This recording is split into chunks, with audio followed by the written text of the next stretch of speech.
Podium Podcast. Lo mejor está por escuchar. La escóbula de la brújula. Podium Podcast.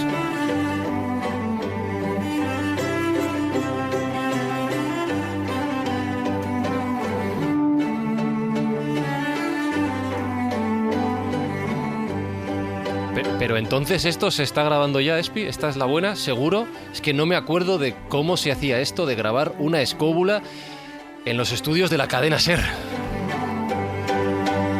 Juan Ignacio Cuesta, ¿eres de verdad? ¿Eres tocable, tangible?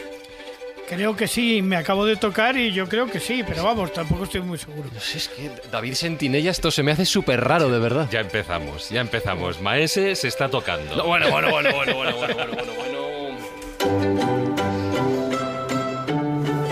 Manuel Berrocal, ¿son imaginaciones mías lo que veo? ¿Estamos de verdad aquí en los estudios de Podium Podcast? Hombre, yo por si acaso estoy aquí con el carnet de identidad en la boca, como antiguamente salíamos de la facultad con los grises, para que se me identifique, claro. Sí, es Manuel.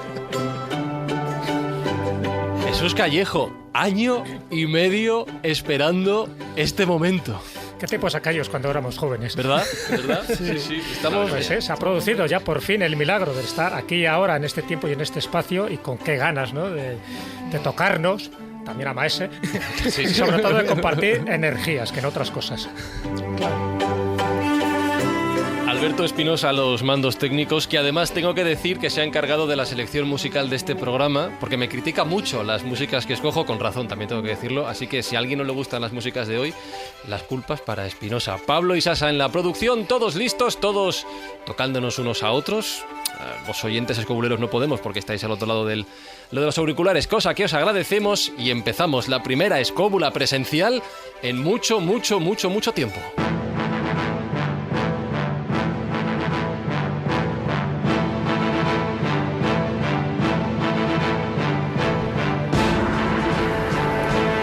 Bueno, el público nos mira desde las gradas, Jesús. A veces siento la presión. Esto es una película de romanos, ¿eh? Sí, no sé si el dedo va a ir hacia arriba o hacia abajo. Vamos a ver. te saludan. Sí, Morituri. Un peplum. Hablamos de la antigua Roma, del Imperio Romano. Conocemos bien, se ha hablado en la escóbula, da para otro programa, las creencias, voy a decir religiosas, ¿no? ¿En qué creían en ese más allá por la parte divina? ¿Pero en qué creían en un más allá más misterioso? ¿Cómo encaja una cosa con otra? ¿Creían en entes del más allá? Sí, que creían muchísimo. Eso es a veces una paradoja para que el que no conoce bien lo que fue la gran cultura, civilización e imperio romano. Porque, hombre, con un ejército como el que tenía, ¿no?, que era un arma de matar, ¿cómo puede ser que fueran tan creyentes, tan religiosos, pero tan supersticiosos? La verdad es que creían en todo prácticamente. Y su vida sobrenatural era tan activa como su vida civil. Y no había, bueno, fíjate la cantidad de fiestas que tenían los romanos, prácticamente todas las fiestas dedicadas a algún dios, menor o mayor. Además, en sus casas, en sus domus, tenían los lararios, es decir, a sus lares. Además, tenían un culto a los manes, a los lemures, en fin, tenía toda una parafernalia. Y a los penates. Pero los lemures.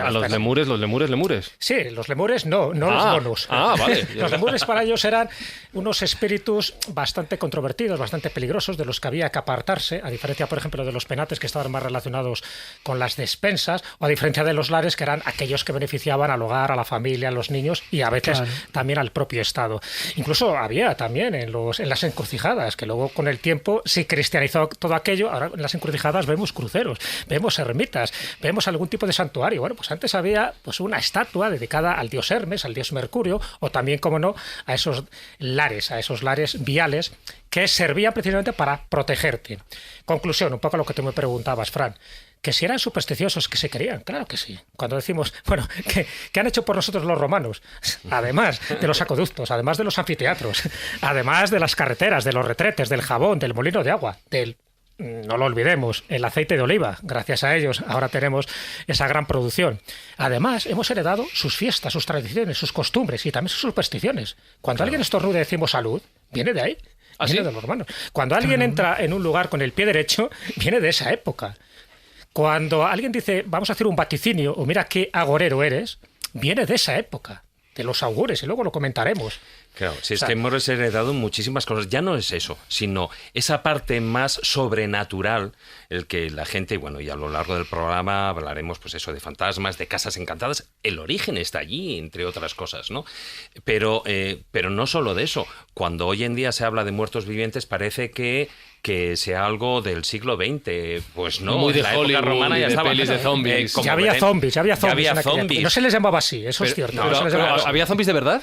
Sí, de muertos que volvían otra vez a la vida y por lo tanto, dime tú qué calificación o qué definición podemos tener. Serían zombies. Pero es que incluso hasta tenían las ouijas, que no se llamaban ouijas, pero eran instrumentos para ponerse en contacto con el espíritu del muerto desde el más allá. Claro. O sea que... Bueno, luego tenemos un invitado de lujo donde nos va a contar con pelos y señales todo este tipo de detalles. Pero desde el principio, que nos demos cuenta que los romanos creían prácticamente en todo y que nosotros hemos heredado gran parte de esas creencias. Incluso algunas cosas muy naturales y que creemos que son modernas. Por ejemplo, hoy día que es muy famosa la palabra spa, creemos que no las hemos inventado nosotros, pero realmente spa significa salutem per aquam, que era lo que figuraba delante de las termas romanas donde la gente iba a hacer los baños. Bueno, y los pasos de cebra pensamos que es una cosa moderna y ellos ya lo tenían. Sí, claro que lo no pintados, sino bueno, que eran pedruscos los que tú pasabas de un lado a otro precisamente para que con las aguas fecales no te llegaras a manchar, o incluso el divorcio. Pensamos que es algo moderno. Ellos ya también tenían el divorcio. En fin, tantas y tantas cosas. Hay un libro de Paco Álvarez que recomiendo que habla precisamente de todo esto, ¿no? Cuando él habla, además el título es muy significativo, Somos romanos, te está diciendo que no hemos cambiado tanto. Incluso la propia iglesia se sigue llamando la Iglesia de Roma. O sea que si vas analizando punto por punto, cuando dices ¿qué han hecho por nosotros los romanos? Para darle una colleja al que lo dude. La conclusión que me sale de todo esto es que han pasado 2000 años, pero como si no hubiera pasado el tiempo. Pero es que al final, Manuel, tú que eres buen conocedor de la mente humana, entiendo que estas creencias, voy más a la parte sobrenatural, dejo de lado los pasos de cebra y los retretes, que son grandes inventos, pero no son el tema de hoy. Y las cosechadoras. Y las cosechadoras también. Esto es tan viejo como el propio ser humano, el creer en el más allá, en seres sobrenaturales, en cosas o personajes que no podemos explicar. Sí, claro, es que tengamos en cuenta una cuestión. Desde que el hombre empieza a relacionarse con el mundo, con la naturaleza, hay toda una serie de historias y de situaciones que él no entiende. Claro. ¿Y cómo lo soluciona? Poniéndole nombre de dioses. Le da ese valor sobrenatural, ese valor especial. Claro, el bosque no es un montón de árboles no, el bosque es el medio donde viven toda una serie de entidades que él asegura que existen porque considera que las ha visto, pero que en realidad no las ha visto, pero justifican esos ruidos que oye, esos cambios de luz, esas situaciones de animales que ven moverse pero no sabe cómo identificarlos. Es decir, la, entre comillas, ignorancia es la que crea esas supersticiones para creernos que somos capaces de entender el mundo que nos rodea. De dioses, de apariciones, de seres, de fantasmas, de todo este tipo de gente que no podemos explicar su procedencia o qué son, su naturaleza, vamos a hablar con el invitado que nos está esperando ya mismo.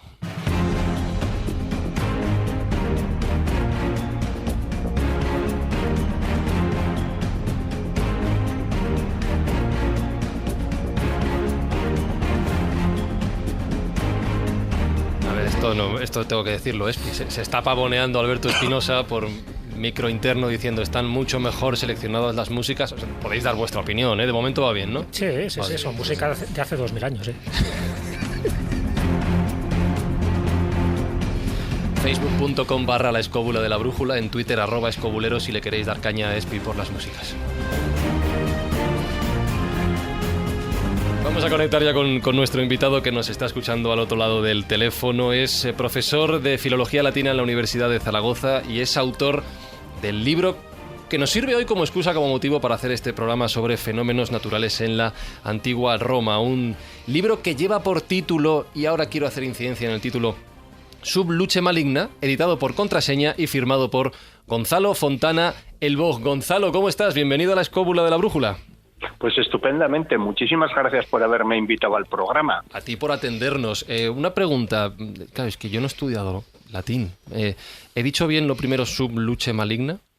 Bueno, pues en la universidad desde el siglo XIX tendemos a decir que todas las Cs suenan como K. Y en la universidad decimos que hay que decir subluque maligna.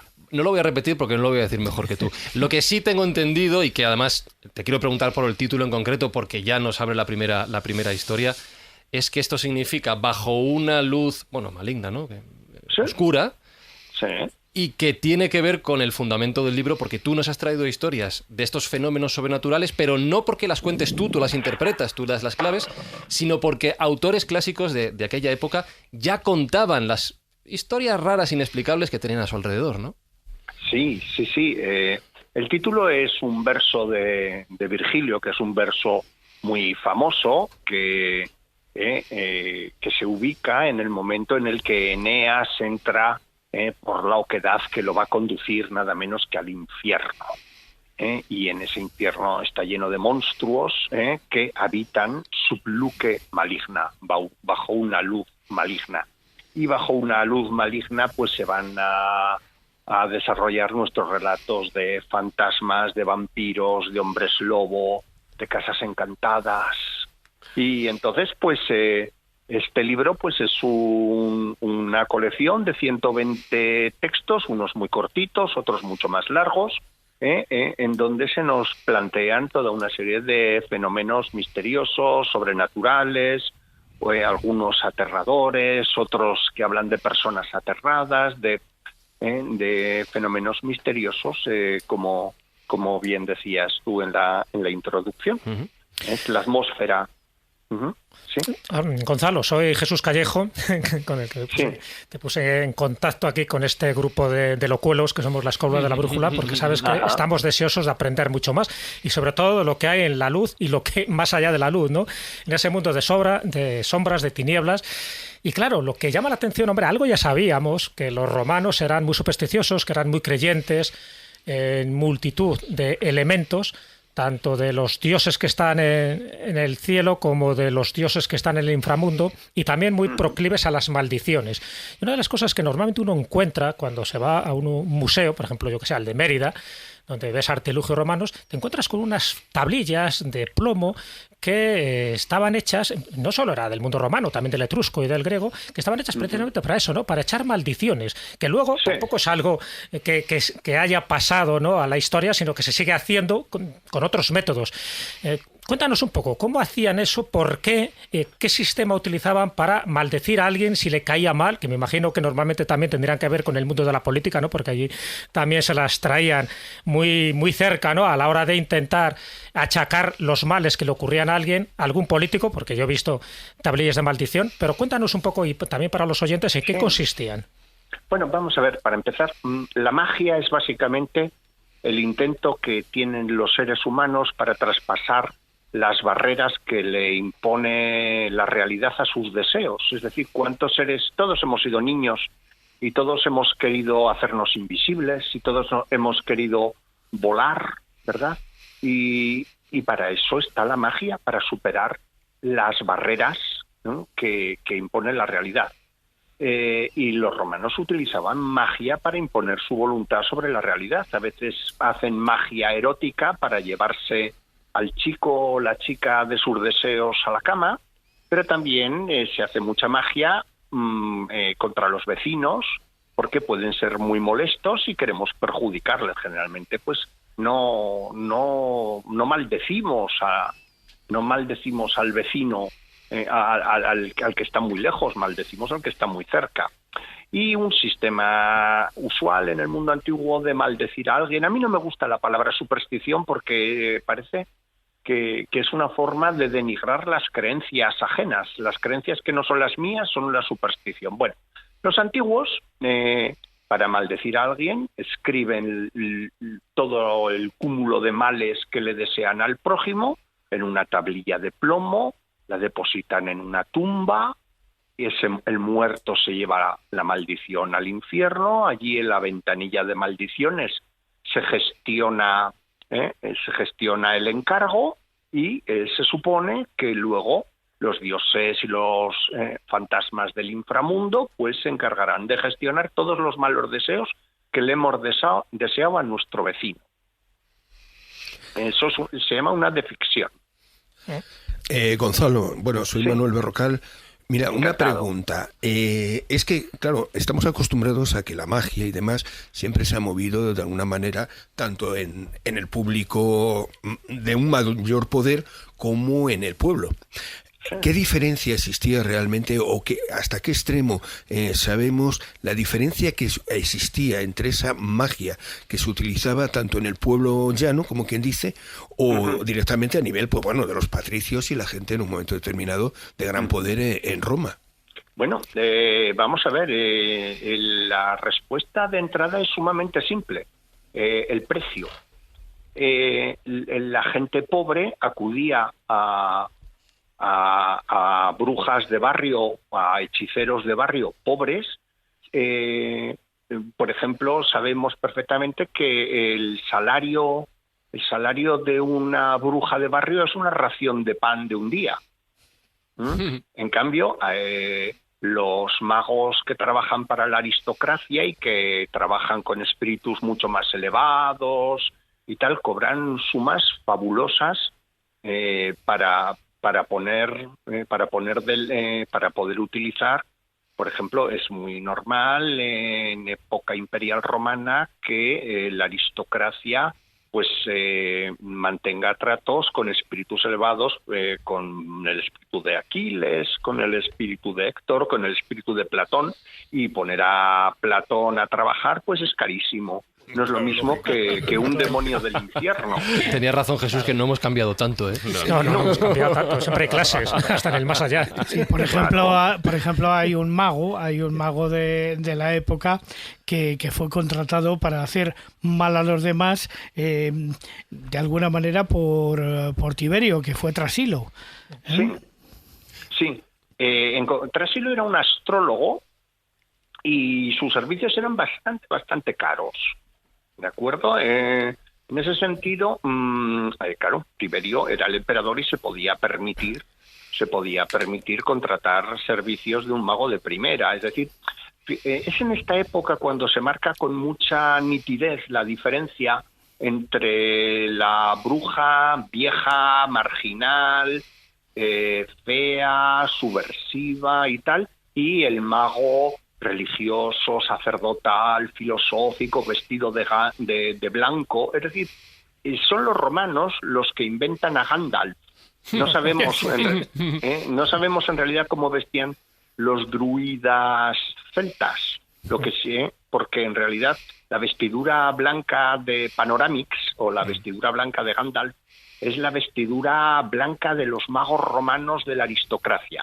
Sí, frente a las vestiduras de las brujas que visten de colorines. Es muy curioso. Sí, realmente esa vestidura la tomarán posteriormente luego en lo que es a finales del siglo XIX y principios del XX, cuando se empiezan a crear los supuestos nuevos grupos druídicos a nivel de Inglaterra. Y lo que toman son las vestiduras romanas, no las de los druidas, porque eso no se sabía ni cómo vestían, claro. Efectivamente. De lo que estás comentando, Gonzalo, hay un comentario que yo quizás supongo que se le pasa por la cabeza a algún oyente escobulero y que ya hemos tocado aquí en la escóbula cuando hablamos de brujas, que fíjate que estás haciendo no solo una distinción entre hechiceros, hechiceras de clase baja y de clase alta y su vestimenta y tal, sino que en lo que tú has dicho también está la bruja mujer, el druida prestigioso Gandalf hombre.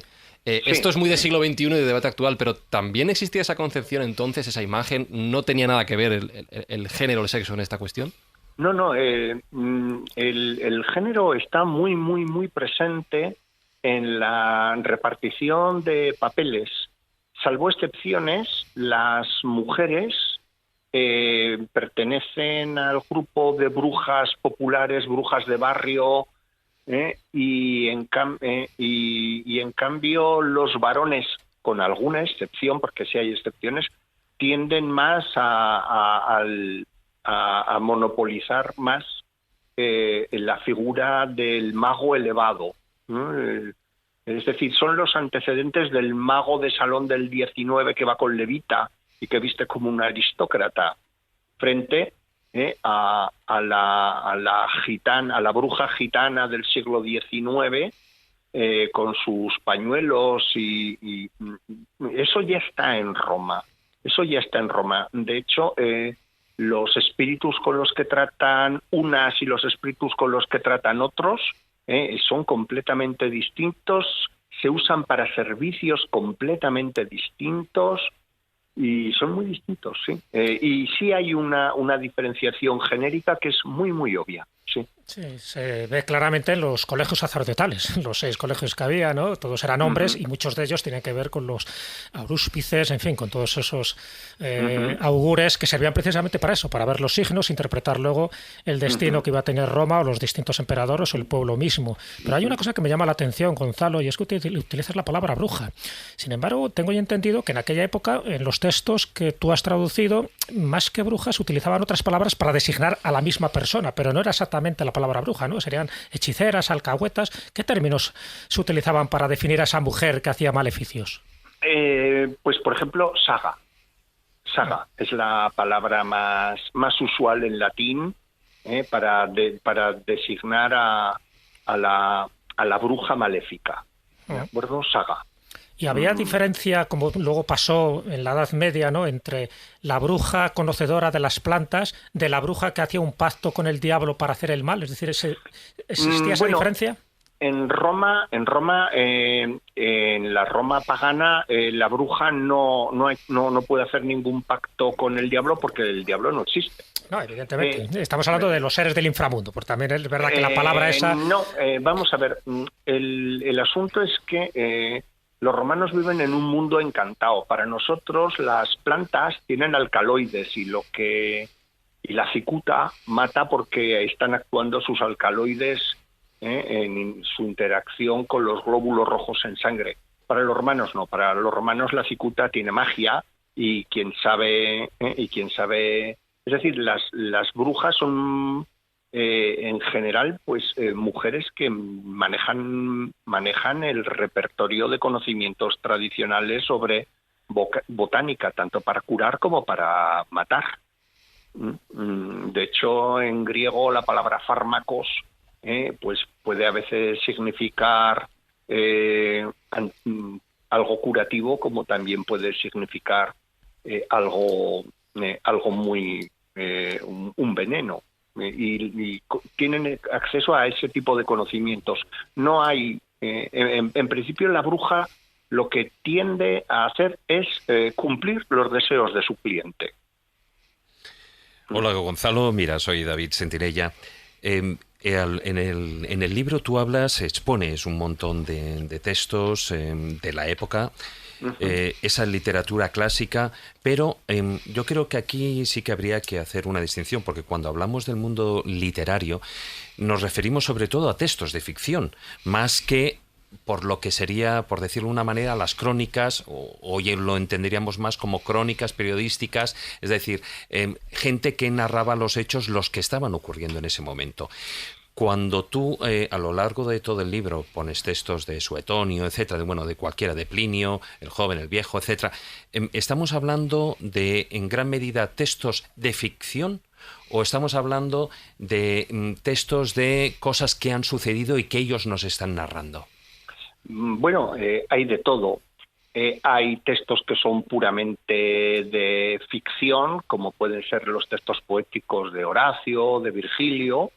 Hay textos de ficción como son los que se nos narran en las novelas, como el Satiricón o el Asno de Oro, pero hay textos, aunque en Roma no existe la profesión periodística, hay textos que sí reflejan acontecimientos que han ocurrido realmente o que sus receptores se piensan que están ocurriendo realmente. Es decir, pues por ejemplo, relatos de Suetonio sobre las apariciones del fantasma de Calígula, o relatos de Tito Livio, cómo se condena a muerte a un montón de mujeres romanas porque supuestamente habían hecho magia y habían matado a un montón de senadores romanos. Esos son hechos que tratan de documentar una realidad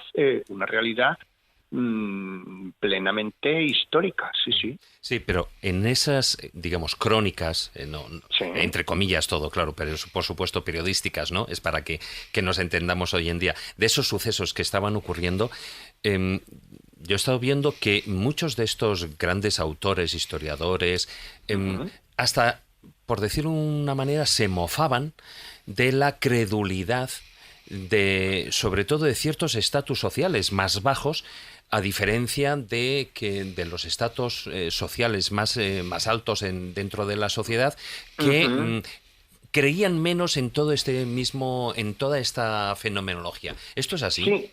Sí, vamos a ver. Ahí hay que matizar y hay que matizar mucho y habría que meternos en pormenores. Por ejemplo, vamos a poner un ejemplo.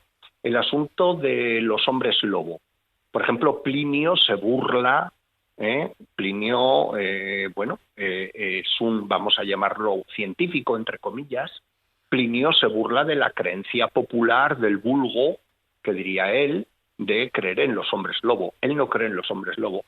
Pero hay muchas otras cosas en las que la aristocracia y en general toda la sociedad romana cree plenamente. Por ejemplo, en la posibilidad de secuestrar un cadáver de su tumba y ponerlo al servicio de un mago.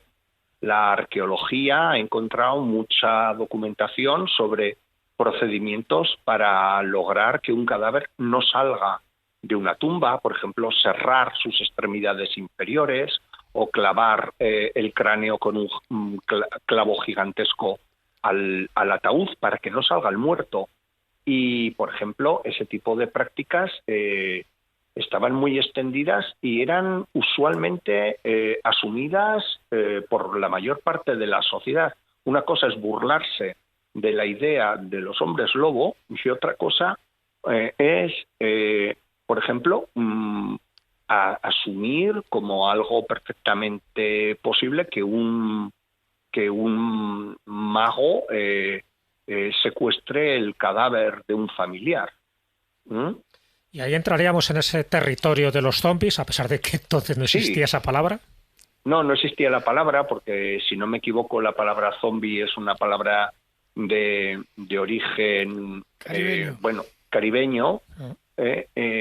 No es de una creencia propia de los esclavos haitianos, pero vamos a ver en el poema de Gilgamesh del segundo milenio antes de Cristo, la diosa Ishtar ya amenaza con abrir las puertas del infierno para que salgan todos los muertos y devoren a los vivos. Fijaos si es antiguo esto de los zombies. En Roma era perfectamente asumido y temido que un mago, secuestrará a un muerto y lo pusiera a su servicio durante las noches. Hace unos años yo mismo traduje una complicadísima inscripción romana de fines del siglo IV, en donde una familia acude a un sacerdote cristiano para impedir que un mago secuestre el alma o el cadáver, no se sabe muy bien, de uno de sus deudos que ha sido enterrado y que tienen mucho miedo de que el mago lo saque de la tumba. Sí, en la cultura contemporánea es verdad que a los zombies se les asocia mucho también a los vampiros y a los licántropos, ¿no? Entonces, ya hemos hablado de los licántropos, tú lo acabas de decir, ¿no? No había una creencia exacta en que el hombre se pudiera transformar en lobo, ¿no? En las noches de luna llena, pero bueno, en Petronio, en el Satiricón, pues sí que hay una historia tremenda de licántropos que tú la mencionas y que me parece sorprendente, ¿no? Incluso en Ovidio, en las Metamorfosis, también se habla de ese famoso personaje que era Licaón. Pero si nos metemos ya en los vampiros, y un poco ahora que has hablado de esas prácticas que se hacían, claro, tampoco eran vampiros, eran las estriges, ¿no? Este tipo de seres que ahora nos describirás. ¿Se hacía algún tipo también de conjuro para evitar que esas estriges chuparan la sangre a los niños o a cualquier mortal? Sí. Vamos a ver, las estriges son unas misteriosas aves que no se sabe si son en realidad aves o si son brujas transformadas en aves. El caso es que se cuelan por las noches en las casas y les chupan la sangre y devoran a los niños y les chupan la energía a los niños, y es una manera que tienen de explicar la muerte súbita de los lactantes. Pero, por ejemplo, conservamos un pasaje de los fastos de Ovidio en donde se nos da todo el ritual completo para evitar que las estriges acaben con la vida de los niños. Hay una serie de rituales enormemente elaborados, entre otras cosas sacrificar un cerdo y entregar a las estriges la vida del cerdo para que se conformen con la vida del cerdo y no acaben con la vida de nuestro hijo. El vampiro moderno, que es el muerto que sale de la tumba, es una creación relativamente tardía en el mundo antiguo y es obra de un autor griego que se llama Flegón de Tralles, que es el que crea el famoso relato de la novia cadáver, que luego lo retomará Goethe ya a fines del 18, en la frontera del 18 y el 19, y que acabará dando lugar al Conde Drácula, claro. Pero el cadáver, el muerto que sale a buscar la sangre de su víctima es relativamente tardío, no forma parte de la tradición del miedo romano. Gonzalo, una pregunta. Mira, hay una cosa que sin duda alguna cuando hablamos de estos temas siempre sale a relucir. Por ejemplo, cuando hablamos de las estregas, hoy en día lo que es la brujería, que llaman tradicional en Italia, es la estreguería. O sea, sí, es una derivación claramente de ese concepto. Sí. Entonces, esa modificación, o incluso la tradición en algunas zonas, sobre todo del centro de Europa, de los hombres lobo, que luego se transformarían en esa figura maligna que hoy en día vemos en las películas, originariamente era un individuo que cuidaba de los niños y de las mujeres. Lo cual, claro, estamos hablando de conceptos francamente curiosos. ¿Hasta qué extremo la figura de la Iglesia Católica ha hecho que cambiáramos esos conceptos? De que pasáramos de la estrega, o sea, de la bruja italiana, a ser la bruja vampiro, que se decía. Bueno, la bruja vampiro era una de las posibilidades que contemplaba. La bruja vampiro es una de las posibilidades que contempla el mundo romano, aunque no se ponen de acuerdo, porque no se sabe muy bien qué son las estriges. Pero luego una de ellas sí llega y pasa a la tradición, y en la medida en que existe una tradición en la que la mujer, ¿no?, pasa a ser una figura sospechosa, una figura que es la protagonista de todos los males y de todos los pecados, y en eso pues el cristianismo pues tiene su parte de responsabilidad histórica en la creación de esa figura. Pues ¿cómo diría yo? Pues es cierto que se acentuó algunas de las cosas que estaban insinuadas en el mundo romano y pasan a estar mucho más claras en el mundo medieval. Hombre, sí que hay una diferencia bueno, yo creo que sí que existe un antes y un después, sobre todo con la expansión del tema del cristianismo, y eso se ve luego, posteriormente, se ve precisamente en las casas encantadas, ¿no? Quiénes son los causantes, ¿no? Si son los espectros, si son esas almas en pena, esos fantasmas, o si se trata verdaderamente de diablos. Pero no me gustaría abandonar el tema, ya que hemos hablado del tema de la sangre y del uso de la sangre. Es que, bueno, en la antigua Roma se hacían muchos ritos de sangre para purificar. De hecho, eso ya lo traen de los antiguos griegos, y de una manera para congraciarse con los dioses, o incluso una manera de expiar las propias faltas. Los romanos siguen esos pasos, yo creo, de los griegos, e imitan esa práctica de todos esos ritos sangrientos, esos ritos mágicos religiosos.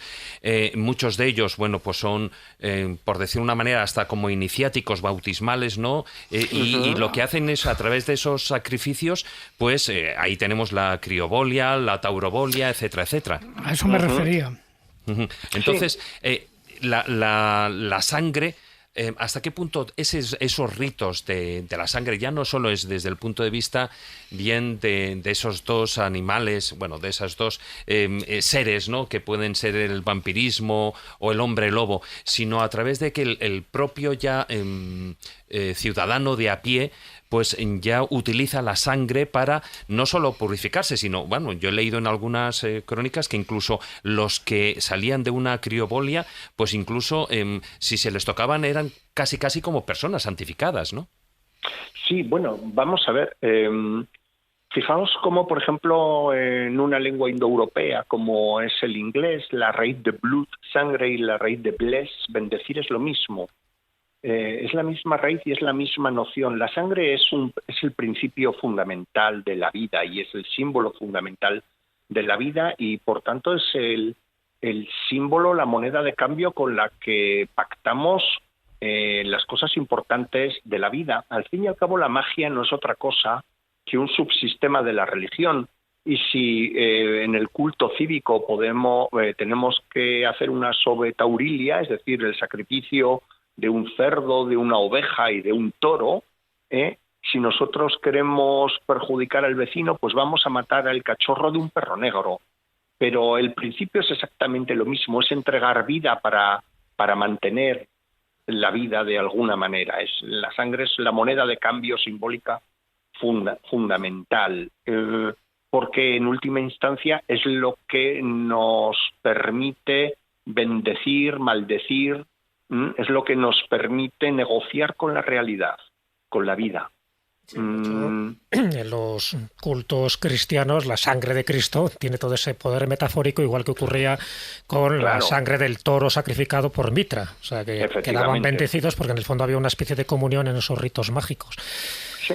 Pero Gonzalo, leyendo tu obra, claro, una de las cosas que me he dado cuenta es a ver a qué más miedo tenían los romanos, ¿no? Porque bueno, ya hemos mencionado una serie de criaturas, pero a estas criaturas yo creo que no tenían tanto miedo, tanto pavor como a los muertos, que regresaran desde el más allá, que regresaran de la tumba. Tú antes has apuntado algún caso, pero es verdad que había un cierto temor a habitar casas que contenían un espíritu, lo que nosotros luego llamábamos casas encantadas. Es verdad que tenían miedo a que ese muerto, ese espíritu, llegara para vengarse, o llegara sencillamente pues para reprochar la conducta de algún familiar o de aquel que le asesinó. ¿Era realmente el miedo mayor dentro de, vamos a llamar, un baremo de pavores romanos? Sí, es el más extendido.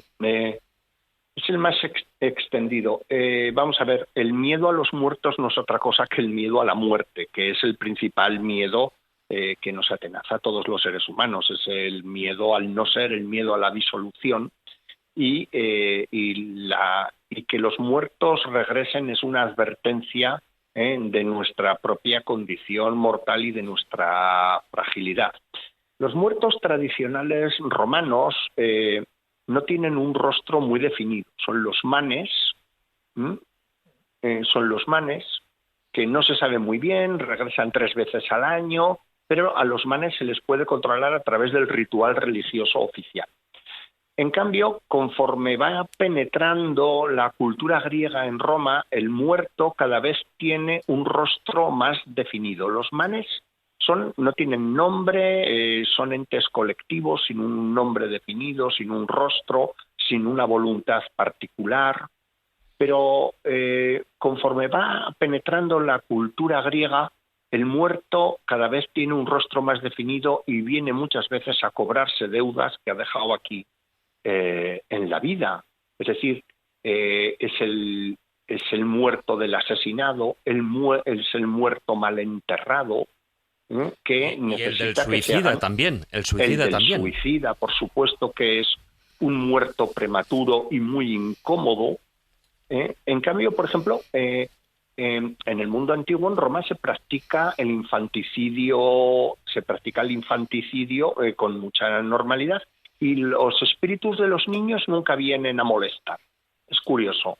En cambio, los espíritus de los asesinados, los amantes despechados, vienen a vengarse muchas veces del marido que ha traicionado, de la esposa adúltera, vienen a vengarse. Y bueno, en resumen, al principio los muertos, son fácilmente neutralizables, pero conforme va avanzando la noción de culpa, el muerto cada vez es más individual y, por tanto, y cuanto más material es el muerto, más tiende a invadir, porque al principio los muertos solo se nos aparecen en sueños, pero luego ya nos invaden la casa y nos lo llenan todo de ruidos y de luces y... Claro, pero lógicamente los infantes no tienen la trayectoria suficiente como para permanecer demasiado tiempo. No tienen una historia. Son ya, digamos, los que ya han pasado, digamos, de la pubertad, los que sí tienen la posibilidad de volver. Pero sí que ha habido después en la historia casos de, en este caso, Lugares Encantados, donde el protagonista fantasma era un niño, ¿no? O sea, lo que dice Gonzalo es que pero solo desde la Edad Media. ¿no? Pero solo de la media. Claro. Solo en la Edad Media, cuando el niño adquiere alma, Claro. es en el momento en el que empiezan a aparecer, ¿no? Fantasmas infantiles. Pero en Roma los niños muertos tienen muy poco papel. Bueno, ninguno.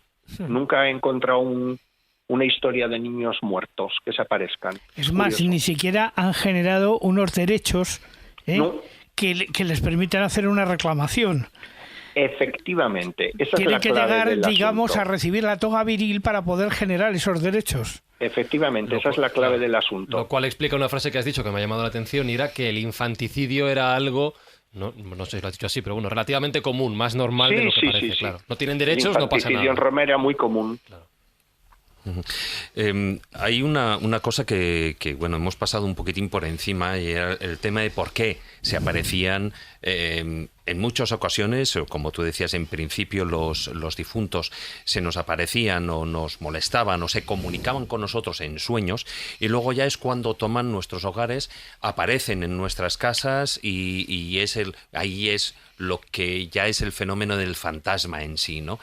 Pero en muchos de estos casos el gran problema, y lo que ya es algo que también se hereda evidentemente de la esfera griega, y es que en la sociedad romana el entierro era una parte muy importante, y eso lo vemos, bueno, pues por ejemplo, en lo que narran diferentes autores, desde Plinio el Joven, etcétera, ¿no?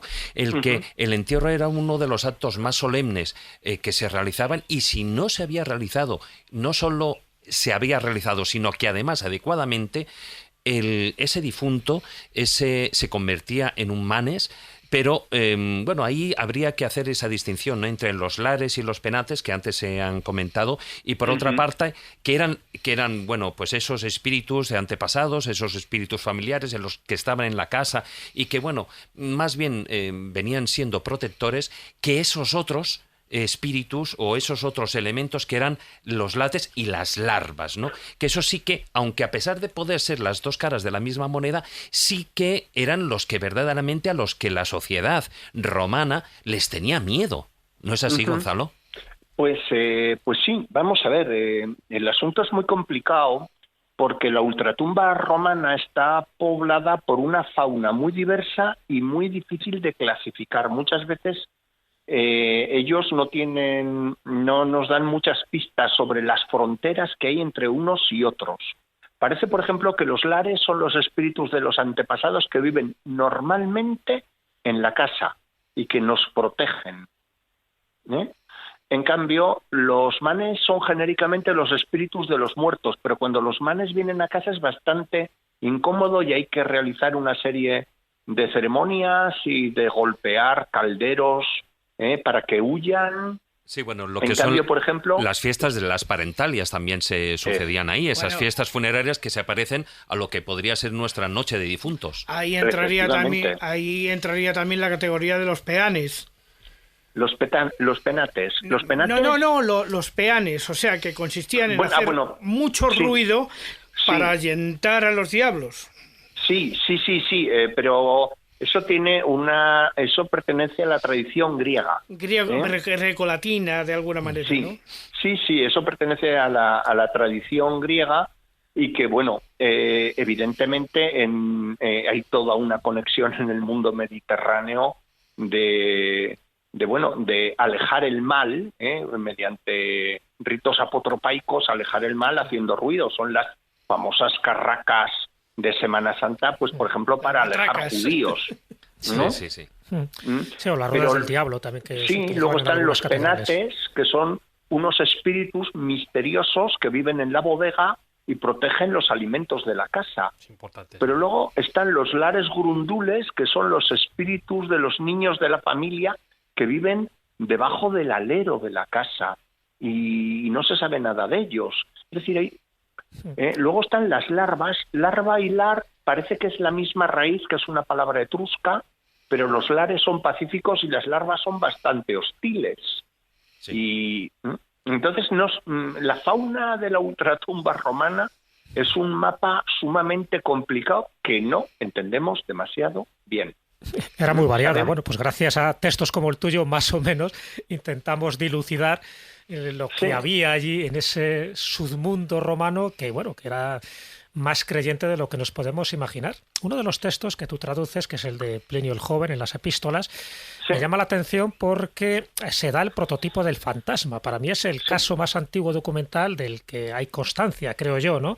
Es esa carta que dirige a Lucio Licinio Sura, estamos hablando del siglo II, y bueno, pues en esa casa de Atenas, ni siquiera está en Roma, pero en la casa de Atenas, donde aparece ese espectro anciano con barba larga, agitando cadenas en los pies y las manos, es decir, el clásico fantasma que va arrastrando, ¿no?, las cadenas, pues aparece ya en esta carta. Y me llama la atención porque luego parece que en la literatura de la Edad Media como que copian un poco el prototipo de este fantasma macilento que arrastra cadenas y que va señalando el lugar donde él ha sido mal enterrado porque fue asesinado para que tenga una sepultura digna. ¿Tú crees que es un poco el centro donde luego surgen otro tipo de relatos similares? No sé si copiando a este o casos paralelos.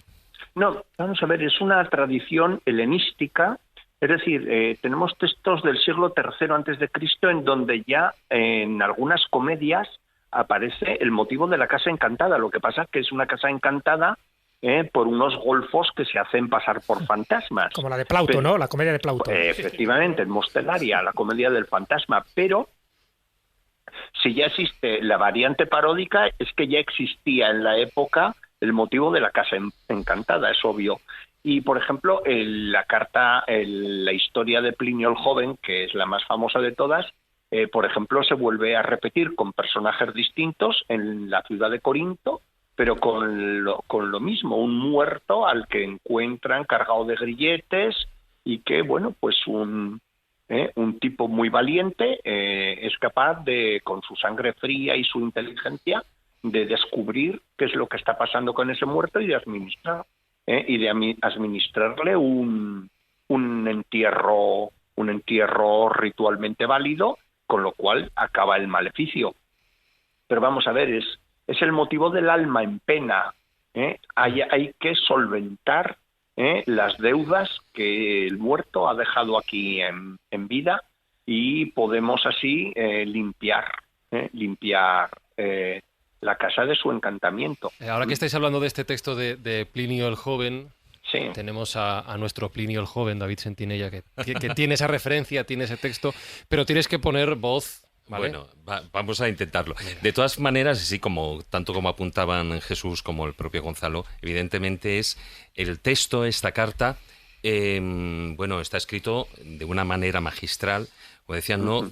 Tiene todos los tópicos característicos que dan vida luego posteriormente a la literatura de terror. Ojo, que los romanos, como tú bien comentas en el libro, los romanos no crearon la literatura de terror, ¿no? Luego no, pero sí que tiene todos esos elementos, todos esos recursos del suspense y que están ahí con el miedo, ¿no? Y la situación.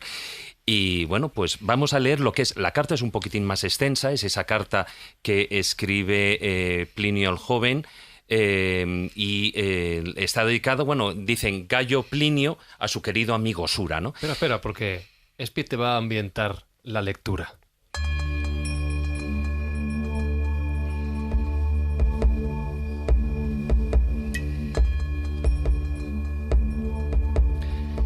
Había en Atenas una casa holgada y espaciosa, pero cargaba con la mala fama de estar apestada.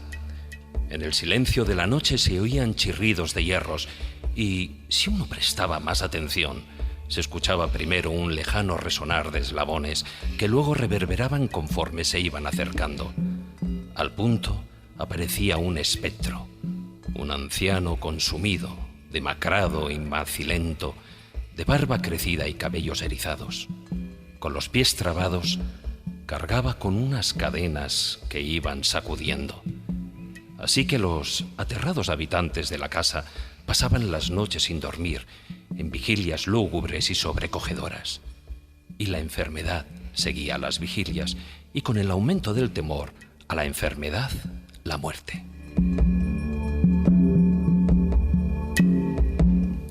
Incluso durante el día, aunque el espectro desaparecía, su imagen seguía vagando en los recuerdos, y el miedo se prolongaba más tiempo que la causa del propio miedo. Así pues, la casa quedó desierta y condenada a la soledad, toda ella abandonada a aquel monstruo. Con todo, y por si alguno, desconocedor de tal calamidad, se animaba a comprarla o alquilarla, la pusieron en venta. Llegó a Atenas el filósofo Atenodoro, leyó el cartel, se enteró del precio y, como era una ganga muy sospechosa, se informó de los pormenores del caso, lo cual todavía lo animó más a tomarla en alquiler. En cuanto empezó a anochecer, ordenó que le extendieran un lecho en la parte delantera de la casa. Pidió tablillas para escribir, un estilo y una luz. Envió a todos los suyos a la parte trasera y dispuso toda su atención, sus ojos y su mano para escribir, no fuera que su mente desocupada le fabricase ruidos imaginarios y miedos sin fundamento. Al principio, lo mismo que en cualquier otro lugar, solo estaba el silencio de la noche. Mas luego oyó un hierro que se sacudía y unas cadenas que se movían. Él no levantó sus ojos ni tampoco dejó el estilo, sino que fortaleció su ánimo y aguzó sus oídos. Entonces los ruidos aumentaron y se iban acercando como si estuvieran ya en el umbral, y ya se oían como si ya lo hubieran traspasado. Volvió su mirada, miró y reconoció la imagen que le habían descrito. Permaneció de pie y le hacía señas con un dedo, como si lo estuviera llamando. Él, a su vez, le hizo un ademán con la mano para que aguardara un poco y se volvió otra vez a las tablillas y al estilo. El fantasma hacía resonar sus cadenas sobre la cabeza de nuestro filósofo mientras éste seguía escribiendo. Al fin, Atenodoro se giró hacia él y vio que le hacía las mismas señas que antes, así que, sin más demora, tomó la lámpara y lo siguió. El fantasma iba a paso lento, como si las cadenas le pesaran. Después de girar hacia el patio de la casa, de repente se disolvió y desapareció de la vista de su acompañante, quien, tras quedar a solas, recogió hierbas y hojas que puso en ese punto como señal. Al día siguiente se presentó ante los magistrados y le sugirió que hicieran excavar aquel lugar. Se hallaron unos huesos aprisionados y trabados por cadenas, los restos de un cuerpo que el tiempo y la tierra habían dejado mondos y carcomidos junto a unos grilletes. Una vez recogidos, se les hizo un funeral con cargo al erario público. Tras esto, y habiendo sido sepultados aquellos manes conformes a los ritos, la casa quedó desencantada.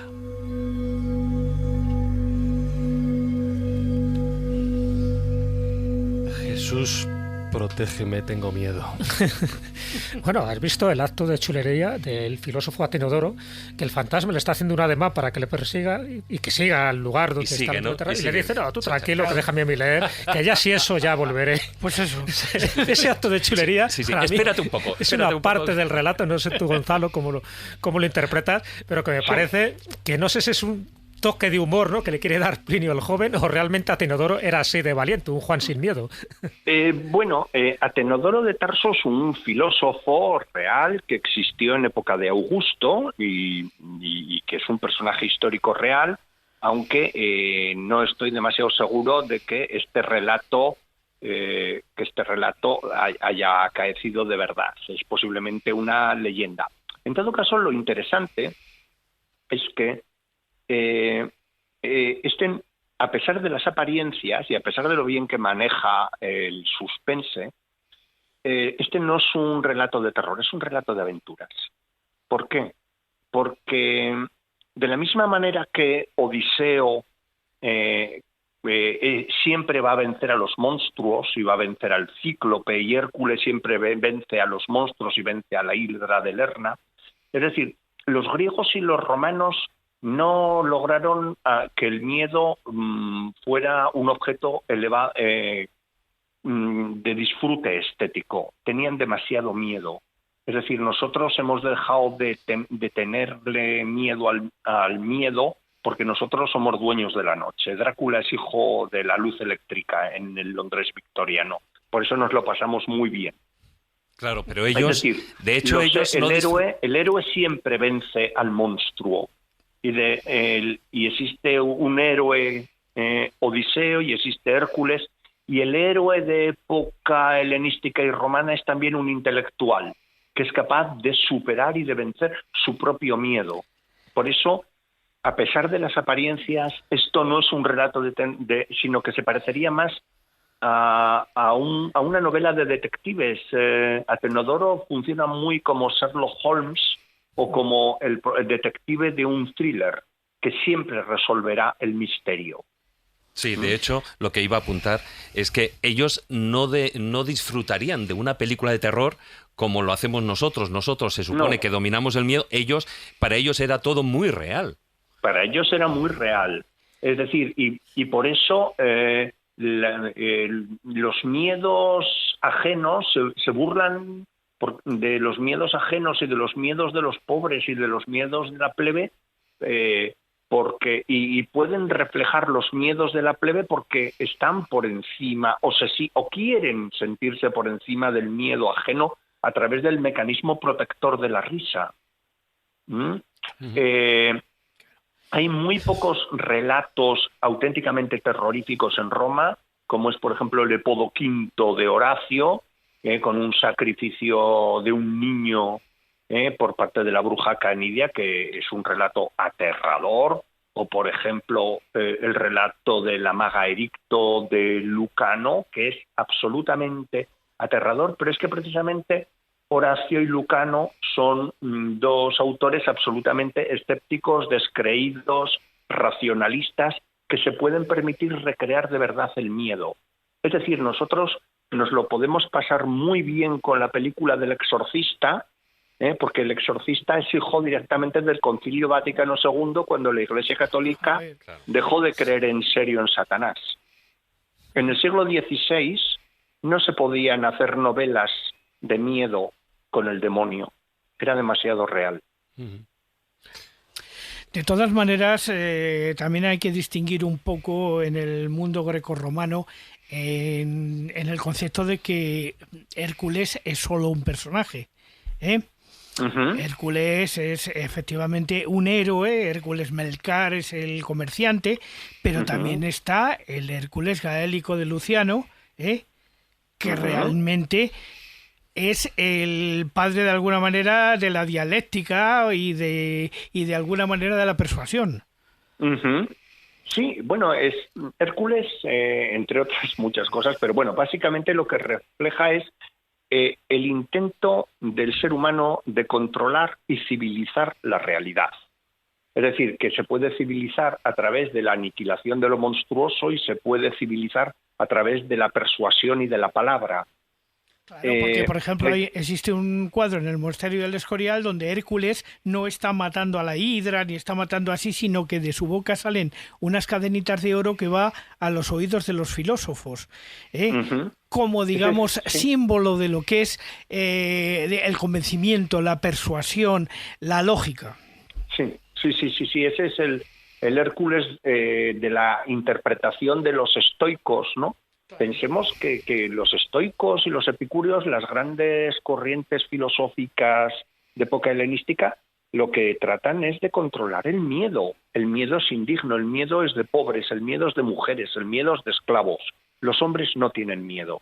El intelectual está destinado a vencer el miedo en todas sus facetas, a través del raciocinio, a través de la palabra. Y en ese sentido, la aristocracia romana, influida básicamente por los estoicos, no podía disfrutar con el miedo porque era una emoción propia de los inferiores, de niños, de mujeres, de esclavos, de gente irracional. Sí, bueno, intentar siempre camuflar el miedo, ¿no? Que realmente sí, claro, era complicado y los relatos servían para canalizar eso, incluso el sentido del humor. Pero bueno, un poco por terminar esa parte fantasmal, has hablado de las casas encantadas, has hablado de estos espíritus, de estas almas errantes, de los manes, de las larvas, pero bueno, son espíritus anónimos, son espíritus que llegan para incordiar, pero en tu libro aparecen espíritus muy regios, muy nobles, que también hacían de las suyas. Y Suetonio cita al fantasma de Calígula y se cita la casa natal de Augusto, y bueno, y en la obra de Shakespeare se habla también del fantasma de Julio César, que se le aparece a Bruto para recriminarle. Realmente era muy conocida también esa literatura de fantasmas egregios, de emperadores que también salían del más allá para cumplir alguna voluntad póstuma. Sí. Desde luego, Suetonio en las biografías imperiales se hace eco de la presencia de los fantasmas imperiales que bueno, sobre todo en el caso de los emperadores que han muerto de forma más violenta, casi todos. Bueno, vienen a cobrarse sus venganzas, claro. Pero, por ejemplo, también Séneca, en obras literarias como, por ejemplo, La Octavia, bueno, no es de Séneca, es de un autor muy semejante a Séneca, pues presenta, por ejemplo, el fantasma de Agripina asesinada por su propio hijo, por Nerón. Eso es muy normal y ya tiene una raigambre griega. ¿Perdón? Después de haber matado a Claudio primero. Sí, bueno, claro, era una familia muy entregada al crimen, pero claro, también no debemos ser severos con ellos. Es decir, es que el matar era la única posibilidad que tenían de sobrevivir. Claro. Bueno, y a veces de reinar, porque claro. Tú dices de sobrevivir, pero fíjate, hace pocos días, al hilo preparando el programa, vi un estudio que me llamó muchísimo la atención, porque decía que todos estos magnicidios de césares o de reyes o de generales a lo largo de la historia de la antigua Roma, la causa que produjo todos estos cambios decían que eran las sequías. Entonces, en este estudio a mí me llamó mucho la atención porque, claro, a priori yo no veía una relación de una cosa con la otra. Entonces, claro, es que era como un castillo de naipes que se iba cayendo. Es decir, las sequías causaban hambrunas en la sociedad. Las hambrunas creaban un malestar. Y ese malestar era, ¿sabes? Como las fichas estas del dominó que va empujando una a la otra, pues y ese malestar social lo que provocaba, y cuando llegaba a Roma, que las decisiones que estaban tomando los diferentes césares, pues o gobernantes, pues no eran suficientemente valoradas o eran muy criticadas por quienes también estaban en la lucha por el poder. Con lo cual, ¿qué ocurría? Pues acabaron matándolos para calmar a la sociedad, es decir, es lo mismo que hacemos hoy en día con los equipos de fútbol. Pues como cuando va mal, ¿qué es la primera cabeza que cae? El entrenador, ¿no? Vamos a contentar a la gente. En el juego de pelota azteca parece que el que ganaba es el que perdía la cabeza. Sí, pero eso ya, pero en pro y en favor de los dioses, ¿no? Pero entonces era algo parecido. Entonces me llamó la atención precisamente esto, que las sequías eran los que hacían caer a los césares. Mira, es un punto de vista, ¿no? Vamos a ver, yo no soy un especialista en historia política, entonces yo creo que las crisis económicas causadas evidentemente por malas cosechas, por sequías, sí se manifiestan de una forma muy clara en los siglos III al V. En cambio, en el siglo I, en época Julio-Claudia, yo creo que no hay tales crisis económicas, al menos de una forma, y que lo que pasa es que es la lucha descarnada por el poder dentro de un círculo de aristócratas, y en concreto de una familia, que se asesinan los unos a los otros. Yo ahí, es decir, no creo que las sequías son los que provoquen el hecho de que Tiberio, por ejemplo, el emperador Tiberio entre 14 y 37, acabe con prácticamente toda su familia en el curso de 15 años. Y que luego el propio Tiberio posiblemente fue asesinado por Calígula y que luego a Calígula lo mata a su guardia. Teóricamente, según Robert Graves, le mata a Macro, que era su lugarteniente. Sí, bueno, Graves, que además se documenta muy bien, Sí, creo que pero vamos, también habría que preguntarse cuáles eran las relaciones entre Macro, ¿no?, comandante de la Guardia Pretoriana, si no recuerdo mal, con Calígula. Pero bueno. Bueno, ya que estamos hablando de sequías, echo en falta en tu libro, y entiendo que vas a hacer una segunda parte, otro tipo de fenómenos. Es verdad que te centras más en esas criaturas, en dragones, que no lo hemos comentado también, en hechos sobrenaturales, pero echo en falta, por ejemplo, pues esas lluvias, ¿no?, forteanas, ¿no?, utilizando la palabra de Charles Fort, pero entiendo que lo vas a dejar para otro tipo de libros, las lluvias de sangre, las lluvias de leche, las lluvias de lana, etcétera, etcétera, igual que fenómenos aéreos. ¿Ha sido deliberado? Es decir, ese tipo de textos los has dejado en pro un poco más de eso, de las maldiciones, de la hechicería, de los licántropos, etcétera, etcétera.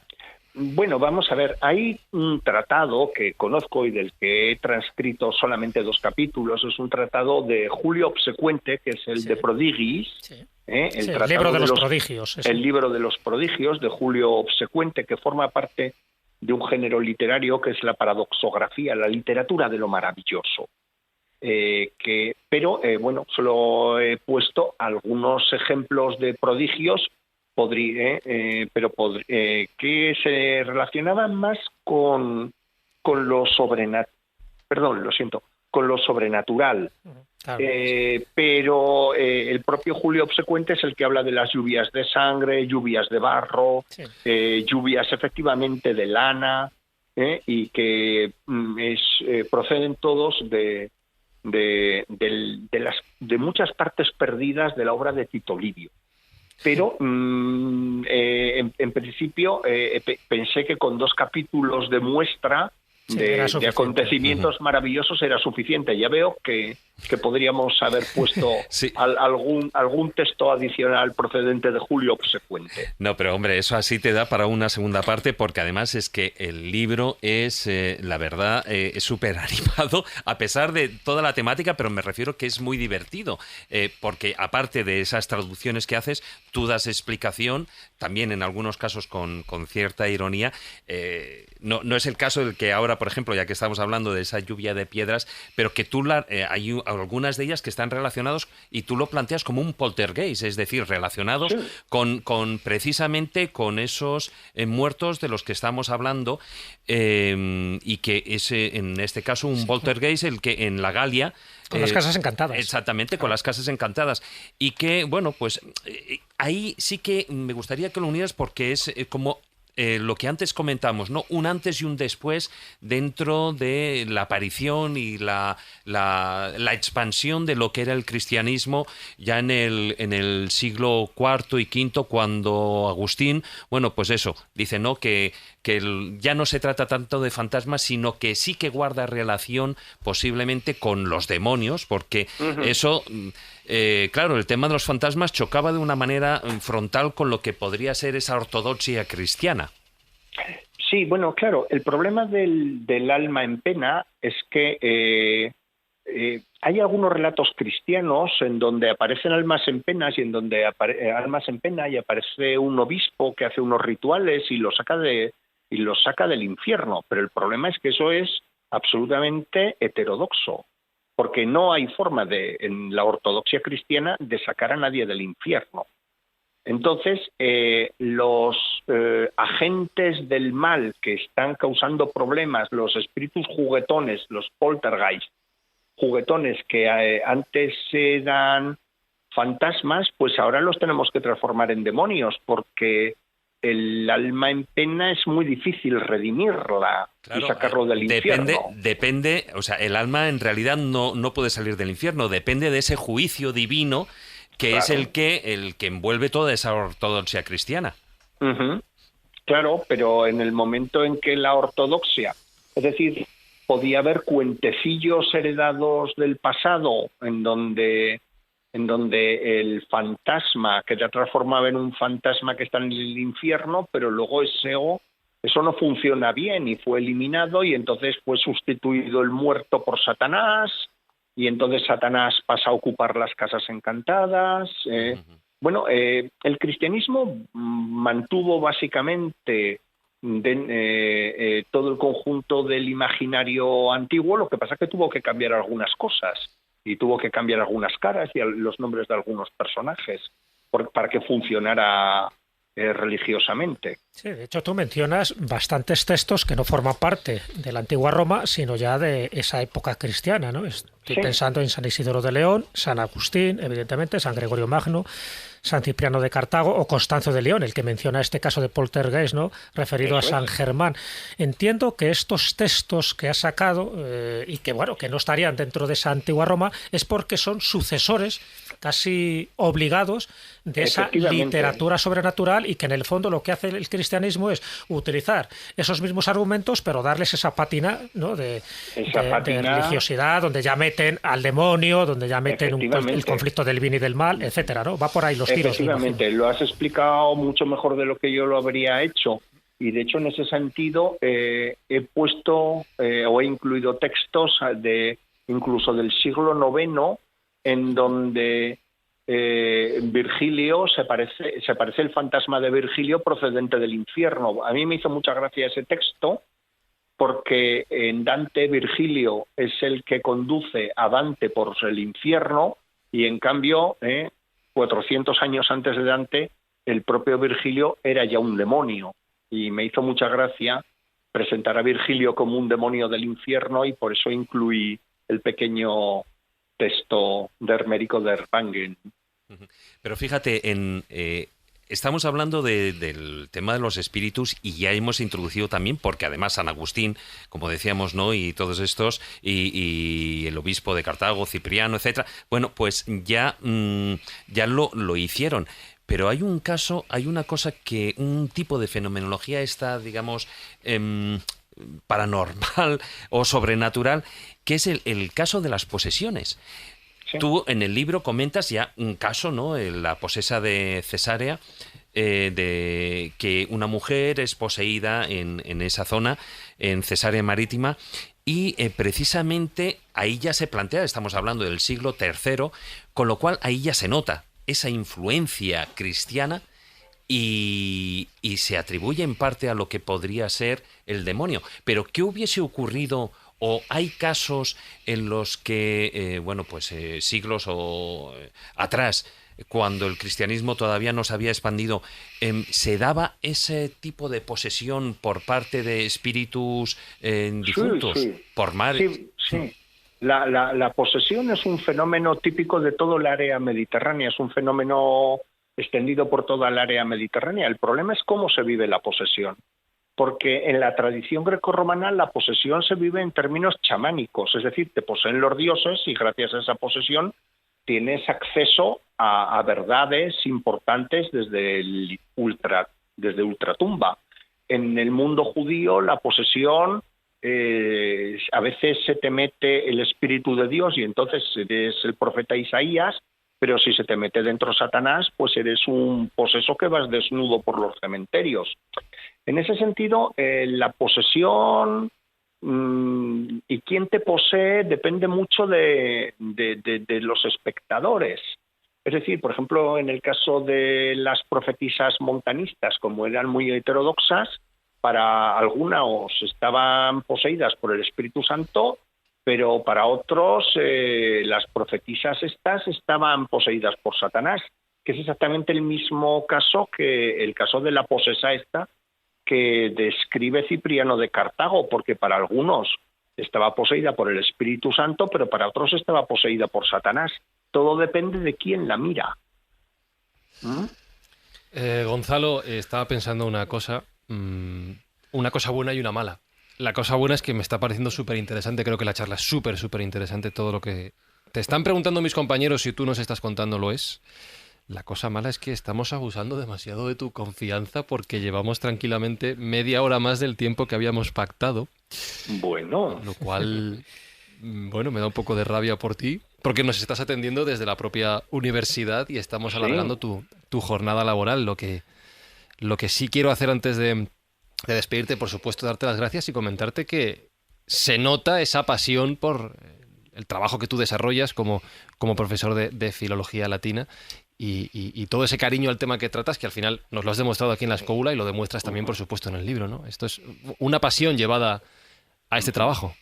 una pasión de muchos años. Pero en todo caso, quiero agradeceros a todos vosotros, pues eso, la amabilidad de la conversación. Me he sentido muy cómodo, aunque en ocasiones, pues eso, he podido sentir la sensación de que no estaba contestando con excesiva claridad. Espero que los oyentes sepan disculparla. Te voy a decir una cosa, Gonzalo. Mira, si me ha quedado claro a mí, bueno, ya está, ese es el nivel, ¿vale?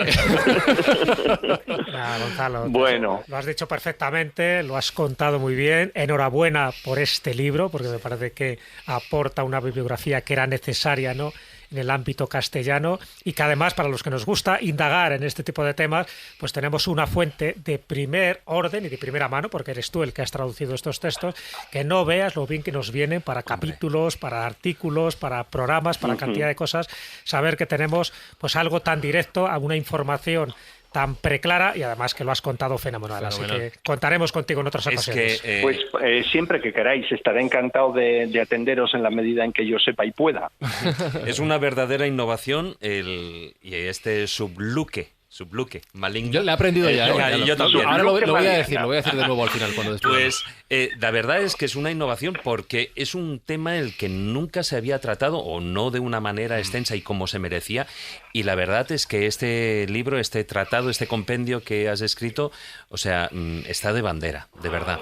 Pues os agradezco mucho la amabilidad os agradezco mucho que seáis tan amables y bueno, de alguna manera pues refrendáis, ¿no?, la buena acogida que el libro ha tenido entre el público en general. O sea que muchísimas gracias. No es de extrañar en absoluto. Recuerdo, Subluque Maligna, ¿vale? Lo digo bien, Subluque Maligna, editado por Contraseña y firmado por Gonzalo Fontana El Boj. Gonzalo, lo dicho, muchísimas gracias, no solo por esta charla, sino por el tiempo que nos has dedicado. De acuerdo, pues muchísimas gracias a vosotros. Hasta siempre. Un abrazo. A ti, Gonzalo. Vale, hasta luego.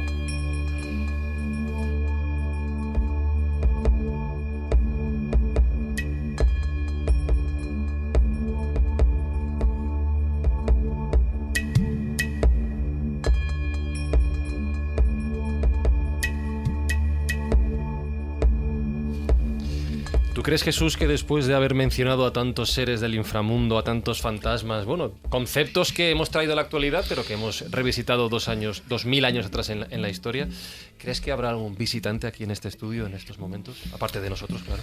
Bueno, fantasmas hay en todos los lados, ¿eh? Sí, lo malo es que algunos no tienen sábanas. Sí, vamos a esas.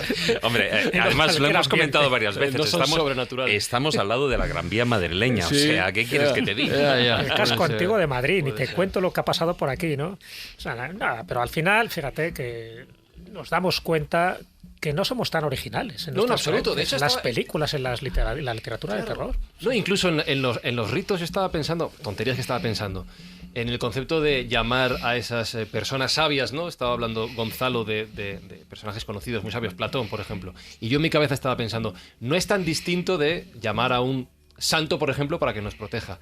Todos los ritos de sangre, yo por mi cabeza pensaba, hemos cambiado la sangre por las velas, blancas o negras, mucho más limpito, pero en el fondo es lo mismo. No hemos cambiado tanto. Claro, si es que se invocaba, es verdad, antiguamente se invocaba. O sea, ahora, cuando yo utilizaba un poco ese término de la Ouija, ellos tenían una Ouija que era la teurgia, es decir, invocaciones a estos espíritus de los muertos, pero claro, no a cualquier espíritu, invocaban a aquellos que pensaban que le iban a dar una información de primer orden, y había dos en concreto que se llevaban la palma.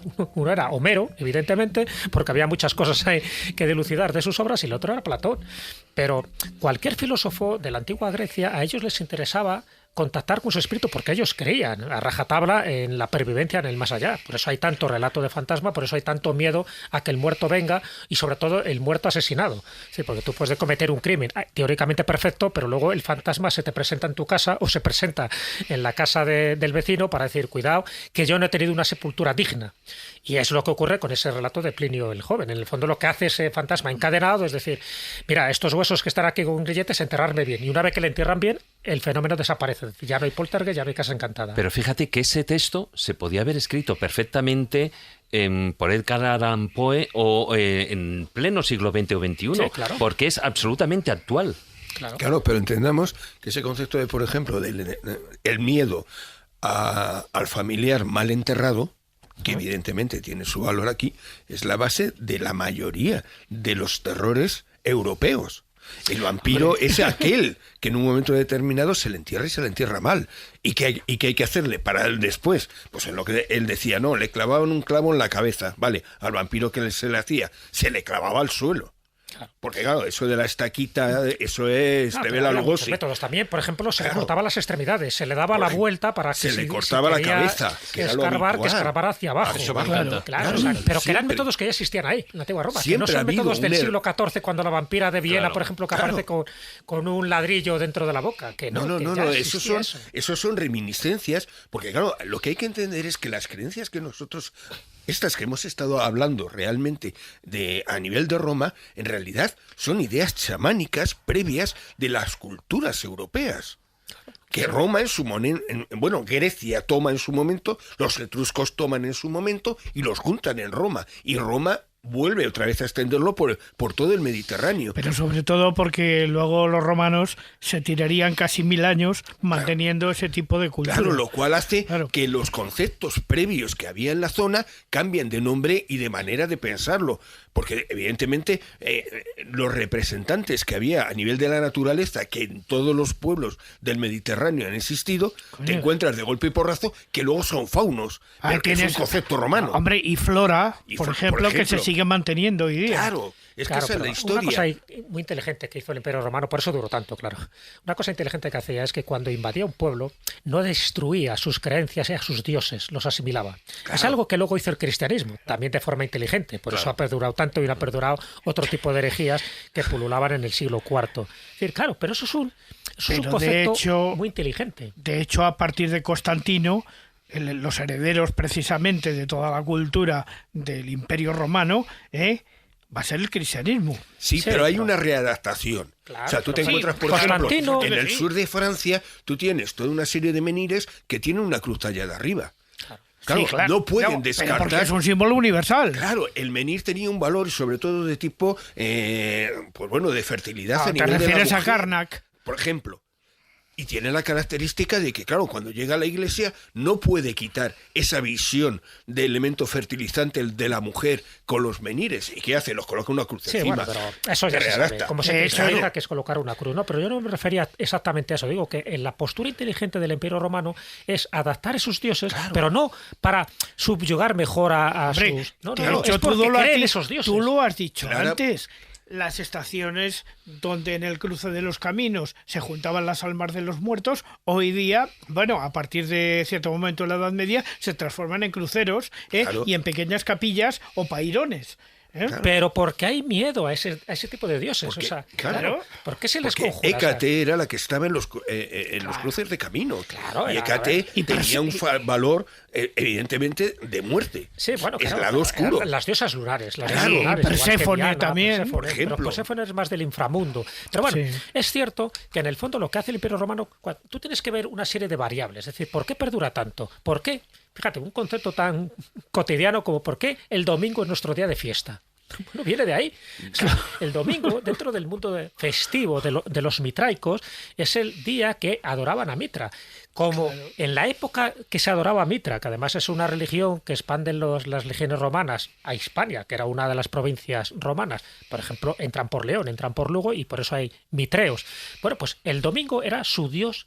Era su día festivo para reverenciar a su dios. Pero es que era el mismo día del Sol Invictus, que adoraba, por cierto, Constantino, porque Constantino no convierte la religión cristiana en la oficial, la convierte Teodosio al final del siglo IV. No la convierte en oficial, simplemente les deja mantener sus ritos. Lo permite. Permite la religión. Pero ¿qué hace Constantino? Que es muy representativo del resto del pueblo romano. Dice, yo no sé si el dios cristiano será más válido que Júpiter o que el Sol Invictus o que Mitra, pero por si acaso, cuando yo muera, no va a ser que me encuentre con una sorpresa y entonces me hago bautizar. Voy a quedar bien con todos. Sí, no vaya a ser que sea él luego el que me reciba. Pero ahí tienes la parte práctica es de los romanos. La parte práctica llegaba al extremo de que cuando el romano invadía una zona, levantaba toda una serie de altares y un altar sin Dios. Para esos dioses que había allí. Y claro, el valor de que el cristianismo en un momento determinado es que Pablo exige ese altar que queda libre para su propio Dios. Con lo cual, claro, mete el cristianismo como un elemento nuevo dentro de la religión romana y no es rechazado como tal. Sí, pero Pablo Claro. de Tarso, tú sabes perfectamente que no se hace cristiano hasta que se cae del caballo. Bueno, sí, bueno, esa es la una leyenda. revelación, evidentemente, pues Esa ahí es la leyenda y que bueno, que está Una muy buena- bien. La leyenda, claro. Hombre, Caerse una buena del caballo. colleja siempre funciona.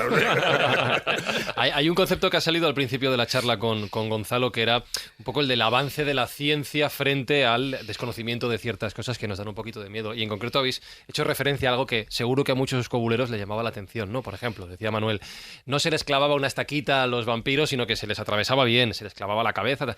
En concreto lo de cerrar las extremidades de los difuntos para que no volvieran. Claro, a lo mejor a alguien le llama la atención, pero yo me pongo en el papel del romanito medio de esa época, con lo que puedo yo saber o puedo yo creer. A mí me dicen que esa persona que está ahí, que estamos enterrando, puede volver como un muerto viviente. Trae para acá la sierra. O sea, no dudo. Descarado. No dudo. Claro. O sea, nos puede llamar la atención ahora esos ciertos Sí, ritos porque- que se hacían, pero es que era lo más normal del mundo. ¿Te acuerdas al principio un poco cuando hemos hablado de los distintos dioses menores? Porque no estamos hablando del panteón, no estamos hablando de Venus, no estamos hablando de Júpiter, no estamos hablando de Juno, no estamos hablando de los dioses menores, los dioses menores a los que realmente tenían miedo, aquellos a los que tú tenías que rendir una serie de ofrendas y de pleitesías para tenerlos a bien, porque son muy vengativos ese tipo de dioses. Por eso están esos manes que, bueno, son los espíritus de los antepasados que te protegen, pero cuando se les tuerce su destino se convierten en larvae, se convierten en lemures, se convierten en espíritus vengativos. Y ellos creían a rajatabla. De hecho, muchas de las fiestas que tenía que hacer además el pater familias como responsable de la familia es el que tenía que hacer este tipo de cosas. De ahí viene el ritual de tirar las habas, por ejemplo, para que las fuera recogiendo. Luego se transmiten las leyendas de los duendes. Dice, ¿por qué a los duendes se les tira cereales para que los vayan contando y se vayan aburriendo? Bueno, pues ya viene de aquí, por algún tipo de, bueno, pues de naturaleza que tienen, que les impele a contar aquello que tú les arrojas. Y las habas, pues era, bueno, pues uno de esos productos más usuales. Igual que pasa con la sal. La sal tiene un carácter Y profiláctico. también servían para alimentarles, ¿eh? Y para alimentarle. Pero claro, siempre estamos hablando de un alimento energético. Que es ¿de curioso, acuerdo? perdona un segundito. Esas habas se tiraban hacia atrás por encima del hombro. Claro. ¿Qué es lo que se hace luego en el cristianismo con la sal para aturdir al diablo? Pues es lo mismo, se tira la sal por encima del hombro. Claro. Pero ¿qué se hace, por ejemplo, cuando hay una pelea de sumo en Japón? Hay una sal que se echa previamente en el tatami, no sé cómo se llama técnicamente, ¿no? Donde hacen el sumo, pero porque la sal lo que te hace es que te ahuyenta a esos kamis negativos, a esos espíritus incordiones. De hecho, la sal se utiliza para evitar cualquier influencia maligna y se echaba en las esquinas, se echaba en los umbrales de las nuevas casas que se inauguraban. Entonces, la sal siempre ha existido como un elemento profiláctico, bueno, pues terapéutico en algunos casos, pero también muy dañino, porque cuando tú querías, por ejemplo, arrasar un pueblo y para que no hubiera cosechas, tú le echabas sal y a partir de ahí ya no crecía nada durante una temporada.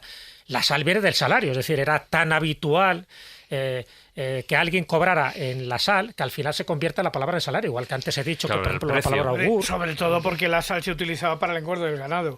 Sí, bueno, pero estamos hablando de la parte mágica que tenía la sal, Sí, ¿no? pero mira, cómo esa parte mágica, o sea, os puedo contar una anécdota de hace 4 días. O sea, hace un par de años se hace un seminario en la Universidad Complutense de Madrid sobre lo que es el satanismo como elemento filosófico y religioso. Sí, sí. Bueno, pues allí nos aparece, y digo, bueno, yo estaba por allí, como lógicamente estábamos. como todos, y nos aparecieron una panda de, voy a decir, descerebrados, por llamarlos algo coherente, que se nos pusieron allí a gritar cosas de Cristo, no sé qué y tal, y señalando eso, y nos echaron sal en la puerta, en todas las puertas que tenían comunicación a la sala en la que nosotros estábamos metidos. O sea, que es que estamos hablando de que esos conceptos todavía es algo normal en nuestros días. No nos damos cuenta hasta qué Y que extremo viene de ahí. todas esas supuestas supersticiones, que claro, siempre decimos, no, eso son supersticiones. No, de supersticiones nada. Son cosas normales en nuestra vida. No somos originales. Claro, nada. Acordaros de esa Y mira, expresión de hay una cosa- el martes ni te cases ni te embarques. Claro, por ¿De ejemplo. dónde crees que viene? Del Claro. martes, del dios Marte, del Claro. dios de la guerra, que en ese Claro. día no se puede hacer ningún tipo de transacción comercial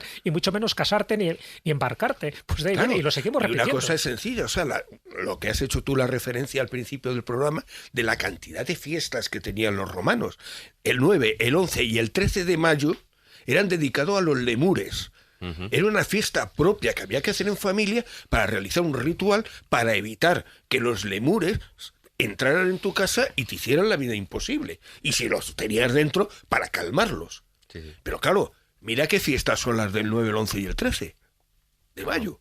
Yo les invito a los señores escuchantes que busquen qué fiestas son. Porque claro, si empiezas buscando por ahí, te vas a encontrar que existen una cantidad tremenda de fiestas que nosotros estamos realizando ahora, que en realidad son romanas. Pues claro. Hombre, mira, hay un caso muy concreto aquí en Madrid, en Colmenar Viejo, cuando llega la procesión, cuando no estaba la pandemia y se hacía la procesión a la ermita de la Virgen de los Remedios, donde se adorna a Juan una... Ignacio, no me lo cuentes, porque eso yo lo he vivido desde que Pues tengo por 4 eso te años, digo, porque pero- mis padres eran de Colmenar Viejo. Pero se lo contamos a la gente para que lo sepa también. Ponen a una niña, la ponen una corona de flores en la cabeza y a sus damas de honor también con flores en la cabeza, Claro. y la llaman la Maya. Las fiestas de mayo, las mayas. Claro, Claro. pero Forma es parte que- de las floralia Claro, de la antigua pero que Roma. esa ¿no? la tienes ahora que te la hacen aquí en Legazpi. Claro, También, pero y el lavapiés. Es que hacían eso, Claro. es que hacían altares cuando se adornaban este tipo de lares, que había todo tipo de lares, es decir, que cada uno estaba especializado luego en algo, igual que luego ha pasado con el cristianismo, con los santos. O sea, el santo especialista en la garganta, Claro. el santo especialista en los huesos, Eso el es. santo para los dolores de cabeza. Bueno, pues que ya había lares para ese tipo de Santo menesteres. Claro, Claro. se llamaban, en casa se tenían los lararium. Claro. Los ararium, que eran esos Lararium. pequeños altares que son más comunes, igual en religiones, por ejemplo, las afrocubanas, de tener un altar con tus dioses, con tus santos, etcétera, etcétera, pero que los romanos lo tenían y era ese pequeño altar que tenían en todas las casas, y ahí es donde se hacían todas las ofrendas a los lares, evidentemente, que eran los espíritus de la casa. Sí, era el larario que estaba en el atrio. Altares que hoy, por ejemplo, en todos los movimientos Wicca, cualquier persona que practica la Wicca tiene su propio altar y le tiene montado en su casa. Y tiene pues que esos supuestos dioses, en los cuales muchos de esos son dioses de tradiciones antiguas, o griegas, o egipcias, o céltricas, dependiendo de la línea que él lleve, pero evidentemente tiene su propio altar en su casa, en No el hemos cual hacen cambiado. sus pequeños Claro. rituales y ponen sus velas y este tipo de historias. Seguimos igual. Pero fíjate, hay una cosa, y Jesús, eso me gustaría que nos comentaras algo también, porque tú en eso eres especialmente ducho. En aquella época, precisamente, los árboles, las plantas, se les consideraba que tenían alma. Bueno, lo ha dicho a también, diferencia de lo que ocurre en la actualidad. Entonces, ¿por qué hay todo ese proceso de desacralización? ¿Es algo exclusivamente, digamos, cristiano? No, ese proceso de sacralización surge a partir del siglo XVIII. Hasta ese momento Sí, todo el claro, mundo claro, creía claro. pies juntillas en este tipo de cosas que estamos comentando, pero todo el mundo. Y el que no creía era un pringao, era como decir, pero bueno, ¿no te das cuenta que el mundo sobrenatural existe, que si no tienes un contacto respetuoso con ellos te puede pasar algo? Pero también lo ha explicado Gonzalo al principio de su intervención. Decía que eso evidentemente se ha visto influido por el avance de la ciencia cuando hemos dejado de pensar Pues que eso. las plantas tenían magia, sino que tenían componentes químicos. Por Claro. eso digo, en el siglo XVIII, en la época de la Ilustración, el siglo de las luces, el siglo de la razón, el siglo de las luces, Pero ya vamos a ver. se empieza a dar cuenta la gente que muchas cosas no tienen sentido. Y muchas de las cosas me refiero a supersticiones. Hoy sabemos las supersticiones que tenían una finalidad práctica en el momento que fueron instauradas. O sea, ya lo comentaba más de una vez, ¿no? Lo de los gatos, pues toda esa asociación que había con las brujas, el no pasar por debajo de una escalera porque sencillamente te podía partir el cráneo cualquier herramienta que estuviera por ahí. Lo de la sal, el echar esa sal, ¿ves? Cuando tú derramas el salero, pues significaba eso, ¿no? Intentar conjurar la mala suerte que te iba a generar, porque la sal era un producto carísimo, igual que si tú rompías un espejo. El que rompía un espejo, que normalmente era el criado o la criada de turno, se le inculcaba ese miedo porque era costosísimo, porque tenía una aleación de plata, porque solo los espejos los tenían los nobles, los Bueno, tenían la las sobria, casas más bien. principales. Entonces se crean supersticiones que hoy por hoy no tienen ningún sentido. Claro. Entonces, a partir de ahí es cierto que hay muchas cosas que se van erradicando porque entra la luz de la razón, pero hay otras que siguen permaneciendo, por mucho que Voltaire o Diderot o toda la Ilustración francesa intentaran descartarlas, porque no puedes eliminar una serie de creencias que forman parte de la esencia humana. ¿Qué es lo que pasó con los bolcheviques, por ejemplo, la Revolución Rusa en 1917? Intentaron quitar toda la religión cristiana ortodoxa en aquel momento y no lo consiguieron. Y bueno, y quemaron multitud de iglesias, de conventos, de santuarios, y siguió fructificando, pero sencillamente como una iglesia clandestina. Es decir, hay cosas que sí pueden erradicarse porque sabemos perfectamente que no tienen ningún sentido y que forman parte de creencias ya atávicas, y hay otras que tú no podrás descartar del ser humano sencillamente porque lo tiene desde que nace, prácticamente en sus genes, pero no solo sus genes de la familia, sino de su linaje. Pero Jesús, hay una cosa que siempre tienes que considerar. Existe el mundo de ciudad y el mundo del pueblo. Sí, claro, ¿Me entiendes? Te lo digo porque hoy en día, por ejemplo, tú te vas a muchas zonas de Extremadura, de Galicia y demás, y todavía ves tradiciones que de esas que dices, pero bueno, ¿esta mujer qué hace? O sea, es muy normal tú encontrarte en un momento determinado el cazo con un dedito de leche. Y claro, hacer la pregunta, oye, ¿y por qué eso? Dice, no, para que no se estropee el cazo. Pues sí, en el fondo, pero si es que era la manera de mantener a los duendes de la casa entretenidos y alimentados. Todos de alguna manera tenemos de alguna de esas costumbres, supersticiones que siguen en nuestros días, y seguramente todos en nuestras familias mantengamos alguna. Quiero que hablemos de un tema sobrenatural que ha ocurrido preparando este programa de La Escóbula.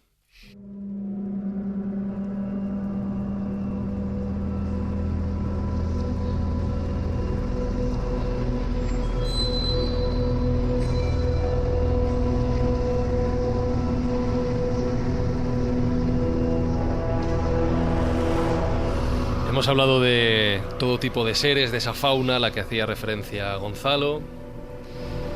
Hemos hablado de fantasmas, de vampiros, seres del más allá.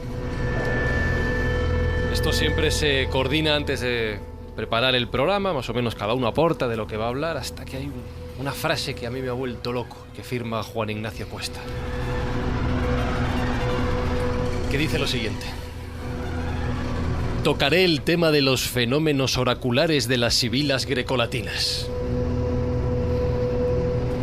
¿Me lo puedes traducir, por favor? ¿Cómo le gusta tocar? Ya lo ha dicho al principio, ¿eh?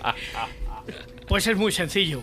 En el mundo grecolatino aparecen una serie de personajes que tienen la facultad de poder ponerse mediante una serie de ritos, de hierbas, de drogas, por decirlo de alguna manera, en contacto con la voz de un dios en concreto, que es el dios Apolo. Sería el caso concreto de la sibila, por ejemplo, de la sibila que es más famoso, que es la famosa sibila de Delfos, donde está el ónfalos, ¿eh?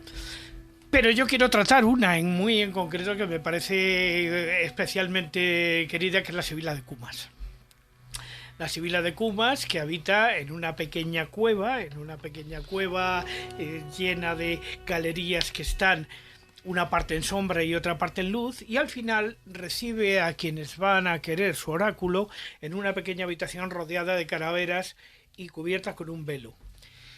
Y detrás de ese velo, a las preguntas que hace el asistente, responde con unos cantos prácticamente indescriptibles y que son muy difíciles de interpretar. Dicen que los historiadores que cuando la sibila emitía esos juicios, se oían más de 100 voces dentro de ese lugar. Hoy día sí se puede visitar el lugar de la sibila de Cumas. No sabemos cerca del lago Averno, es muy cerca de Nápoles. Efectivamente, muy cerca de Nápoles. Porque tampoco sabemos muy bien si era una, o fueron dos, o fue toda una saga, o fue cosas así. Era una especie de colegio sacerdotal femenino. Sí. De todas maneras, a ver, ¿cómo les gustaba acojonar a la gente? Al lado del lago Averno. Claro. O sea, sí, porque emite una serie de gases que ningún pájaro pasa por allí porque cae muerto. Claro. Entonces se consideró que era una de las bocas del infierno. Claro. Claro, efectivamente, porque claro, en el lago Averno se supone que era donde estaba Caronte, otros dicen que la Estigia, pero donde estaba Caronte y tal, para pasar las almas de los muertos de un lugar a otro y tal, mediante una monedita que se depositaba en la boca y tal. Pero bueno, yo lo que he querido traer aquí fundamentalmente de la sibila es mi interpretación de un texto que podríamos considerar no un canto de las sibilas, porque no tenemos ni idea de lo que cantaban, pero sí de un texto. Hay un texto del canto de la sibila, que hace todos los años en Navidad. Pero ese es en Mallorca. No, y en muchos lugares. En Mallorca, también en Ontellén, en Mahón, en muchos lugares. En el momento que se ha declarado Patrimonio Inmaterial de la Humanidad por parte de la UNESCO, ese canto de la sibila ahora se ha extendido a muchísimas partes. En Cerdeña también lo canta. Sí, ciertamente. Pero yo he querido traer otra cosa, y puesto que hemos estado hablando tanto de Virgilio, de la sibila de Cumas y sobre todo de un concepto importantísimo que es el de la rama dorada, que es la rama que permite acceder al Averno, a Orfeo y a otros personajes en la historia. ¿Que sería el muérdago, por ejemplo? El muérdago, exactamente. Interpretado por la Sibila, lo que es la Sibila nemorensis, que es la Sibila de Cumas. He querido traer un texto para ello con música de Lucano, que hace referencia al bosque sagrado, con el que se encuentra el famoso, un rito, no digo que sea famoso, será famoso a partir de ahora, un rito ¡Qué pretencioso! en el cual solamente un esclavo liberto puede coger la hoja del muérdago, y si la coge tiene derecho a matar al sacerdote del lugar y ocupar su puesto. Y este bosque es un lugar aterrador, donde solo puede entrar una persona. Así que si queréis, Sí, Juan Ignacio si nos pone buenos ecos, ha traído la guitarra, sí. va a recogerla, se pone las gafas para Bueno, darle a este momento ahora la es solemnidad cuando que además merece. mastica el muérdago. Sí, se va preparando. La rama dorada. Solo tengo una pregunta, Juan Ignacio. ¿Vas a ser capaz de que suenen las 100.000 voces a la vez en la tuya? muy difícil. Con la reverb ya nos podemos apañar. A partir de la número 12 ya se pierde.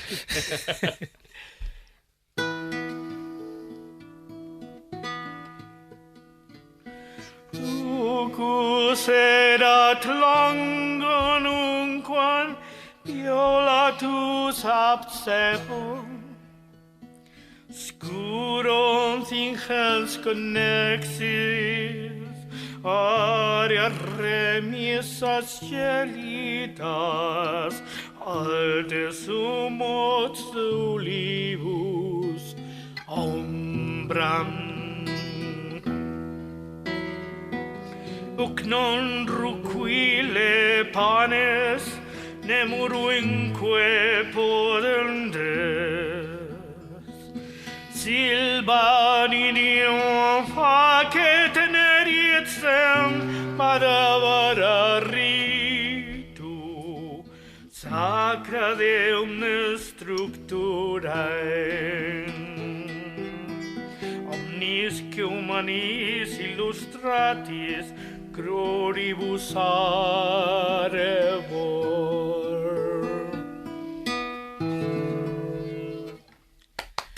¡Bravo! Traduzco. Sí, por favor, tengo Sí, la duda de qué necesario. narices has dicho. ¿Y qué idioma era ese? Esto es latín, pertenece a un poema, un fragmento de un poema de Lucano que se llama La Farsalia, y donde dice exactamente: existe un lugar donde los hombres no se atreven a entrar, dominado por los panes, por los faunos, pero donde no quieren ir las aves, y donde no salta el trueno, y donde no se mueve el aire, y donde no hay nada, y además está adornado con figuras deformes de dioses sobre las cuales se han realizado sacrificios humanos. Joder, qué bien lo ha contado, madre mía. Nadie se atreve a entrar en este lugar una vez que se ha metido el sol, excepto el sacerdote, a quien Dios, el Dios del bosque, se lo ha permitido. Es que no me atrevo a hablar ahora. Es que lo he contado también. Os voy a contar una cosa, escobuleros. Y es que se nos ha quedado una cosita aparte, por falta de tiempo, que va a entrar en la extróbula. Hemos hablado de todos estos seres sobrenaturales, pero no hemos hablado de cómo miraban al cielo los romanos y lo que podían ver en él. Así que si os dais de alta en iVoox, en el botón azul de apoyar, a partir de 1,49 € al mes, tendréis acceso a todos los audios extra del programa que vamos publicando y, por supuesto, también a esta extróbula especial sobre lo que creían los antiguos romanos que veían en el cielo de vez en cuando. Nosotros seguimos con el programa. Puedes escucharnos y leernos en redes sociales. Busca La Escóbula de la Brújula en Facebook, Twitter y YouTube.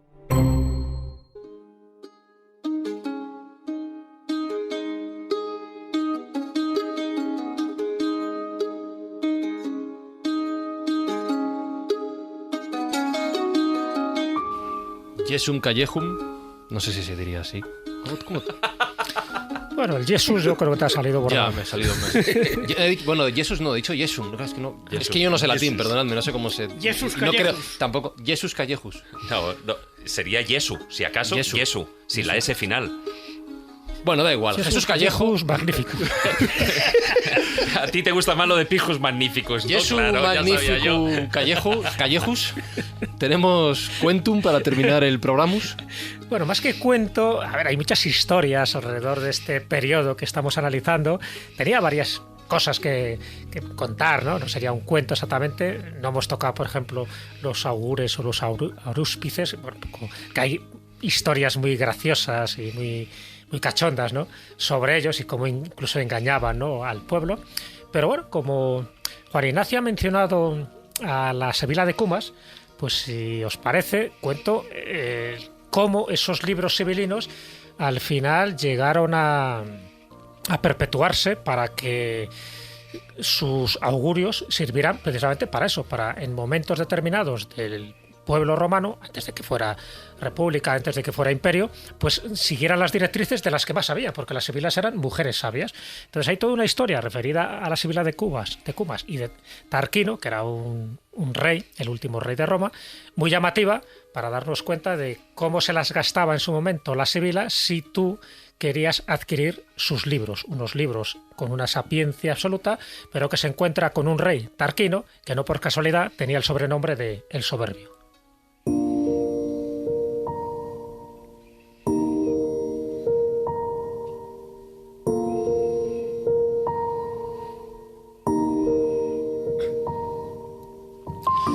Resulta que un día va la Sibila de Cumas directamente a Tarquino el Soberbio, que era el séptimo y último rey de Roma, de los legendarios.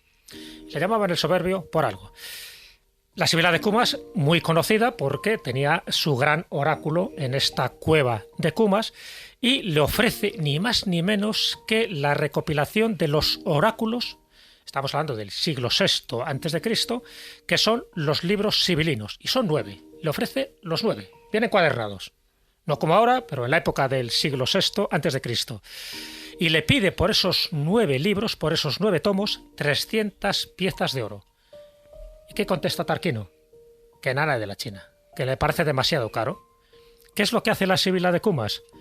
De esos 9 libros coge 3 y los destruye delante de sus ojos. Se queda asombrado no solo Tarquino, sino todos los miembros que están en la corte. ¿Cómo has hecho? Es que no has querido los 9 libros, ahora te ofrezco los 6, por el mismo precio, por 300 monedas de oro. Tarquino dice, pero bueno, si antes me ofrecías los 9 y ahora por el mismo precio, ¿los quieres o no los quieres?, dice la Sibila. No, me sigue pareciendo muy caro. Y automáticamente coge otros 3 libros y los destruye delante de sus ojos. Estupefactos todos allí, se quedan asombrados. ¿Pero qué estás haciendo? Son libros milenarios, libros que contienen una sabiduría ancestral. Y la Sibila de Cumas le dice a Tarquino, aquí quedan 3 libros, 300 monedas de oro. Y Tarquino dice, vale. Ahora sí. Y ya no solo los adquiere, sino que crea todo un colegio sacerdotal para cuidar esos escritos que originalmente estaban escritos en griego, en hojas de palmera, y posteriormente pasaron a papiro y se conservaron generación tras generación hasta que llega un momento en que un incendio en el año 83 a.C. los hace desaparecer. Y por entonces, como eran tan valiosos, porque se acudía a ellos de una forma, absoluta, porque daba una serie de principios básicos para regirse, lo que se hace es mandar emisarios por muchos lugares, en concreto a Troya y en concreto a Samos y a Estray, para que recuperen las copias. Y de esas copias vuelven a hacer otra vez los 3 libros sibilinos que se conservaron. Y así se mantuvieron hasta que, fijaros, en el año 405 después de Cristo, el general Estilicón ordena destruirlos, porque piensan que es una reminiscencia de la época pagana, que ahora se estaba imponiendo el nuevo orbe cristiano y que por lo tanto no tenía ningún sentido que esos libros, por muy importantes que fueran, por muy sabios que fueran, siguieran existiendo, y los quemó. También hay una historia oculta que no cuenta la historia, pero se dice que en estos libros sibilinos, cuando se buscó una profecía sobre el general Estilicón, decía que su reinado iba a durar muy poquito. Efectivamente, al poco de quemar los libros, él también desapareció.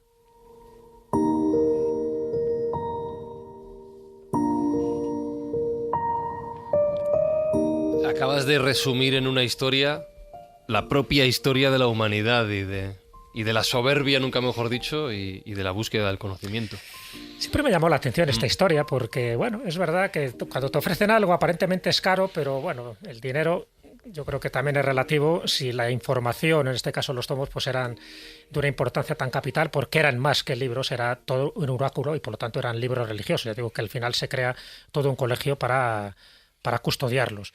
Bueno, Tarquino no lo supo ver y mucha de esa información se perdió con el tiempo. Es verdad que luego, fíjate, no nos ha llegado nada ahora. Ojo, que no es lo mismo los libros sibilinos que los oráculos sibilinos. Los oráculos sibilinos sí es lo que ha permanecido, sí es lo que tiene mucho que ver con la sibila, con el canto de la sibila que nos ha cantado Maese, pero, por desgracia, cuánta información de esta se ha ido perdiendo a lo largo del tiempo. Y no solo me refiero al incendio de la Biblioteca de Alejandría, o la que hubo en Constantinopla, o la que hubo en Cartago, o la que hubo en Córdoba. Es decir, son libros muy valiosos que por alguna razón, y muchas veces por una conspiración, o bien por la estupidez de un Tarquino cualquiera, se van ocultando, van desapareciendo, se van destruyendo, otras veces por...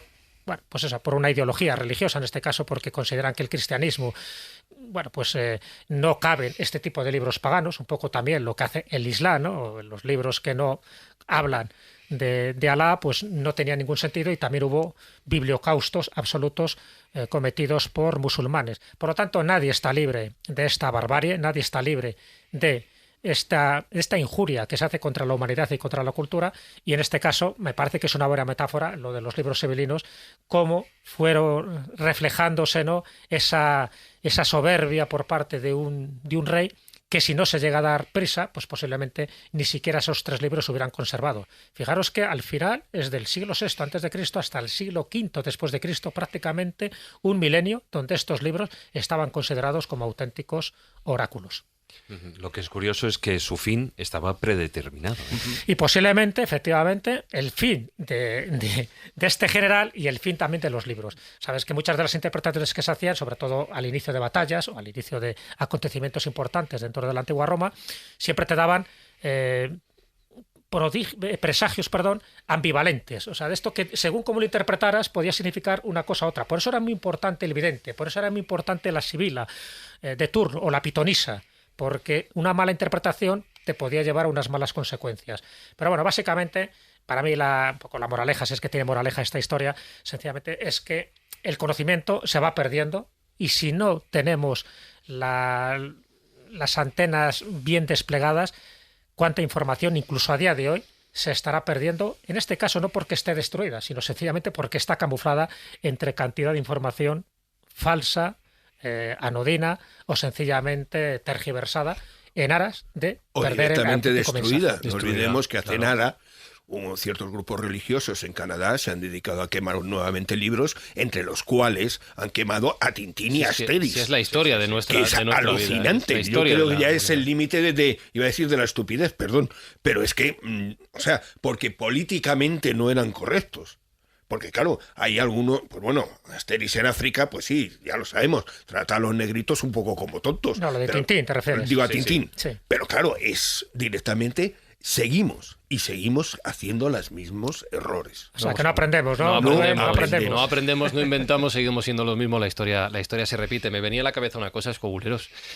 Con toda la humildad, porque esto que voy a decir, si es mérito de alguien, desde luego no es mío, guardad bien estos podcasts, guardad bien programas como el de hoy, porque yo creo que no creo que lleguen a libros sibilinos, quizá cuadernillos, a pequeños lugares donde se guarda todo el conocimiento que mis compañeros y Gonzalo, el invitado, han desplegado hoy. Y si tienen dudas, que lean Fahrenheit. Que lean.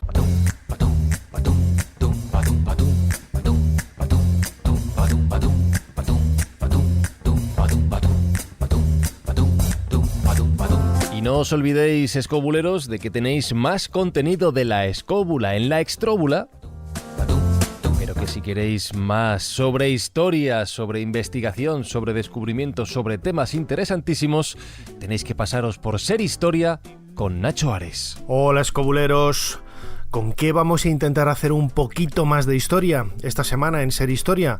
Pues como siempre, de una forma divertida y amena, y no podía ser de otra manera si empezamos con Jesús Callejo, nuestro compañero, director del Cronovisor. Le vamos a hacer también director de esta sección en el programa, y vamos a descubrir una figura que a mí me ha sorprendido. Lo conocía a través del cuento infantil Barba Azul, pero desconocía muchos datos de Gilles de Rais, esa fuente de inspiración del siglo XV, la mano derecha de Juana de Arco, que sirvió para influir en la literatura infantil tiempo después y crear ese personaje tan carismático y tan violento al mismo tiempo de Barba Azul. Pero será ese solamente uno de los temas que vamos a tratar en el programa. Nos visita de nuevo un buen amigo también de la Escóbula de la Brújula, José Francisco Sanz Requena, el mejor divulgador de ciencia, de astronomía que hay en nuestro país, con esa nueva sección que tiene con nosotros, el Blues de la Ciencia, y nos hablará de Demócrito. Vamos a viajar a conocer el mundo de las momias y saber cuál es la realidad científica que trasciende detrás de ella. Lo vamos a hacer con una eminencia en la medicina, el doctor Miguel Ángel Sánchez Matesanz, uno de los mejores expertos en momias del mundo, que es español y trabaja en Nueva York, en Estados Unidos. Tendremos también la sección de los libros de Candela, con nuestra queridísima Candela, que también me consta que ha pasado por la Escóbula de la Brújula, y acabaremos visitando el Palacio de los Condes de Morata de Jalón, una joya del barroco en la provincia de Zaragoza. No os lo podéis perder. Un abrazo muy fuerte para todos.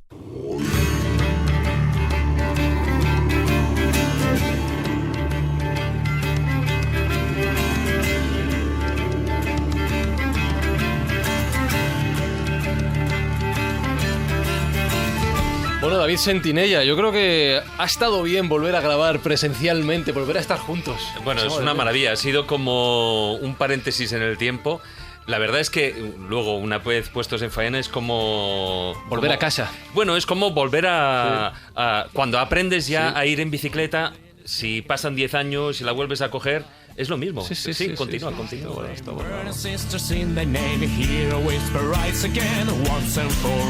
No hay que perder las buenas costumbres, Manuel.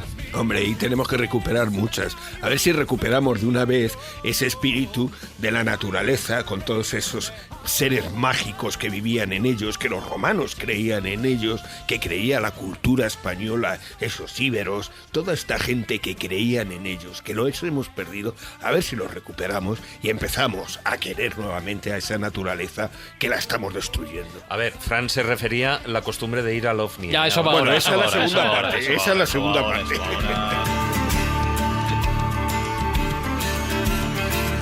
Sibila, Juan Ignacio Cuesta, me ha gustado tu interpretación. Es un personaje verdaderamente curioso que además influyó mucho en el mundo cristiano. No olvidemos que está representada por el mismísimo Miguel Ángel Buonarroti en la Capilla Sixtina.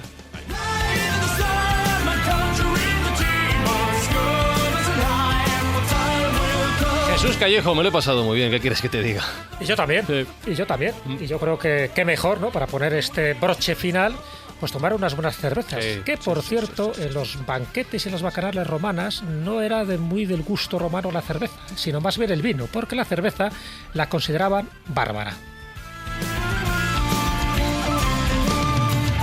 Alberto Espinosa, bárbaro él, vota cerveza, ¿verdad? Pablo Isasa en la producción, ¿votas vino o votas cerveza? ¿Qué votas tú? Cerveza también, dos bárbaros al otro lado del cristal.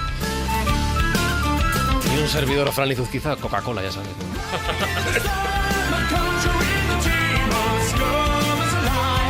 Eres un tintín cualquiera. Sí, no lo dejas. Vamos, comentarios.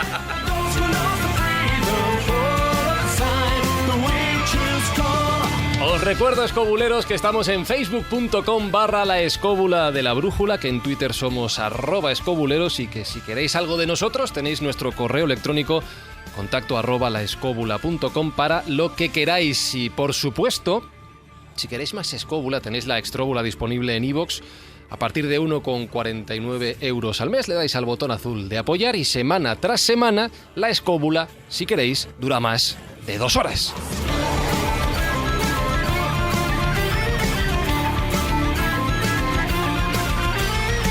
Saludos, besos, abrazos de quien nos ha acompañado aquí a este lado del micrófono, Fran Izuzquiza, con todos mis compañeros, y tengo muchas ganas de gritarlo, de decirlo bien alto, porque es que hace año y medio que no... ¿Os importa si pego un grito? Un segundo para despedir. Bajaos el nivel de los auriculares, escobuleros, porque quiero celebrar que... ¡nos vamos al OVNI!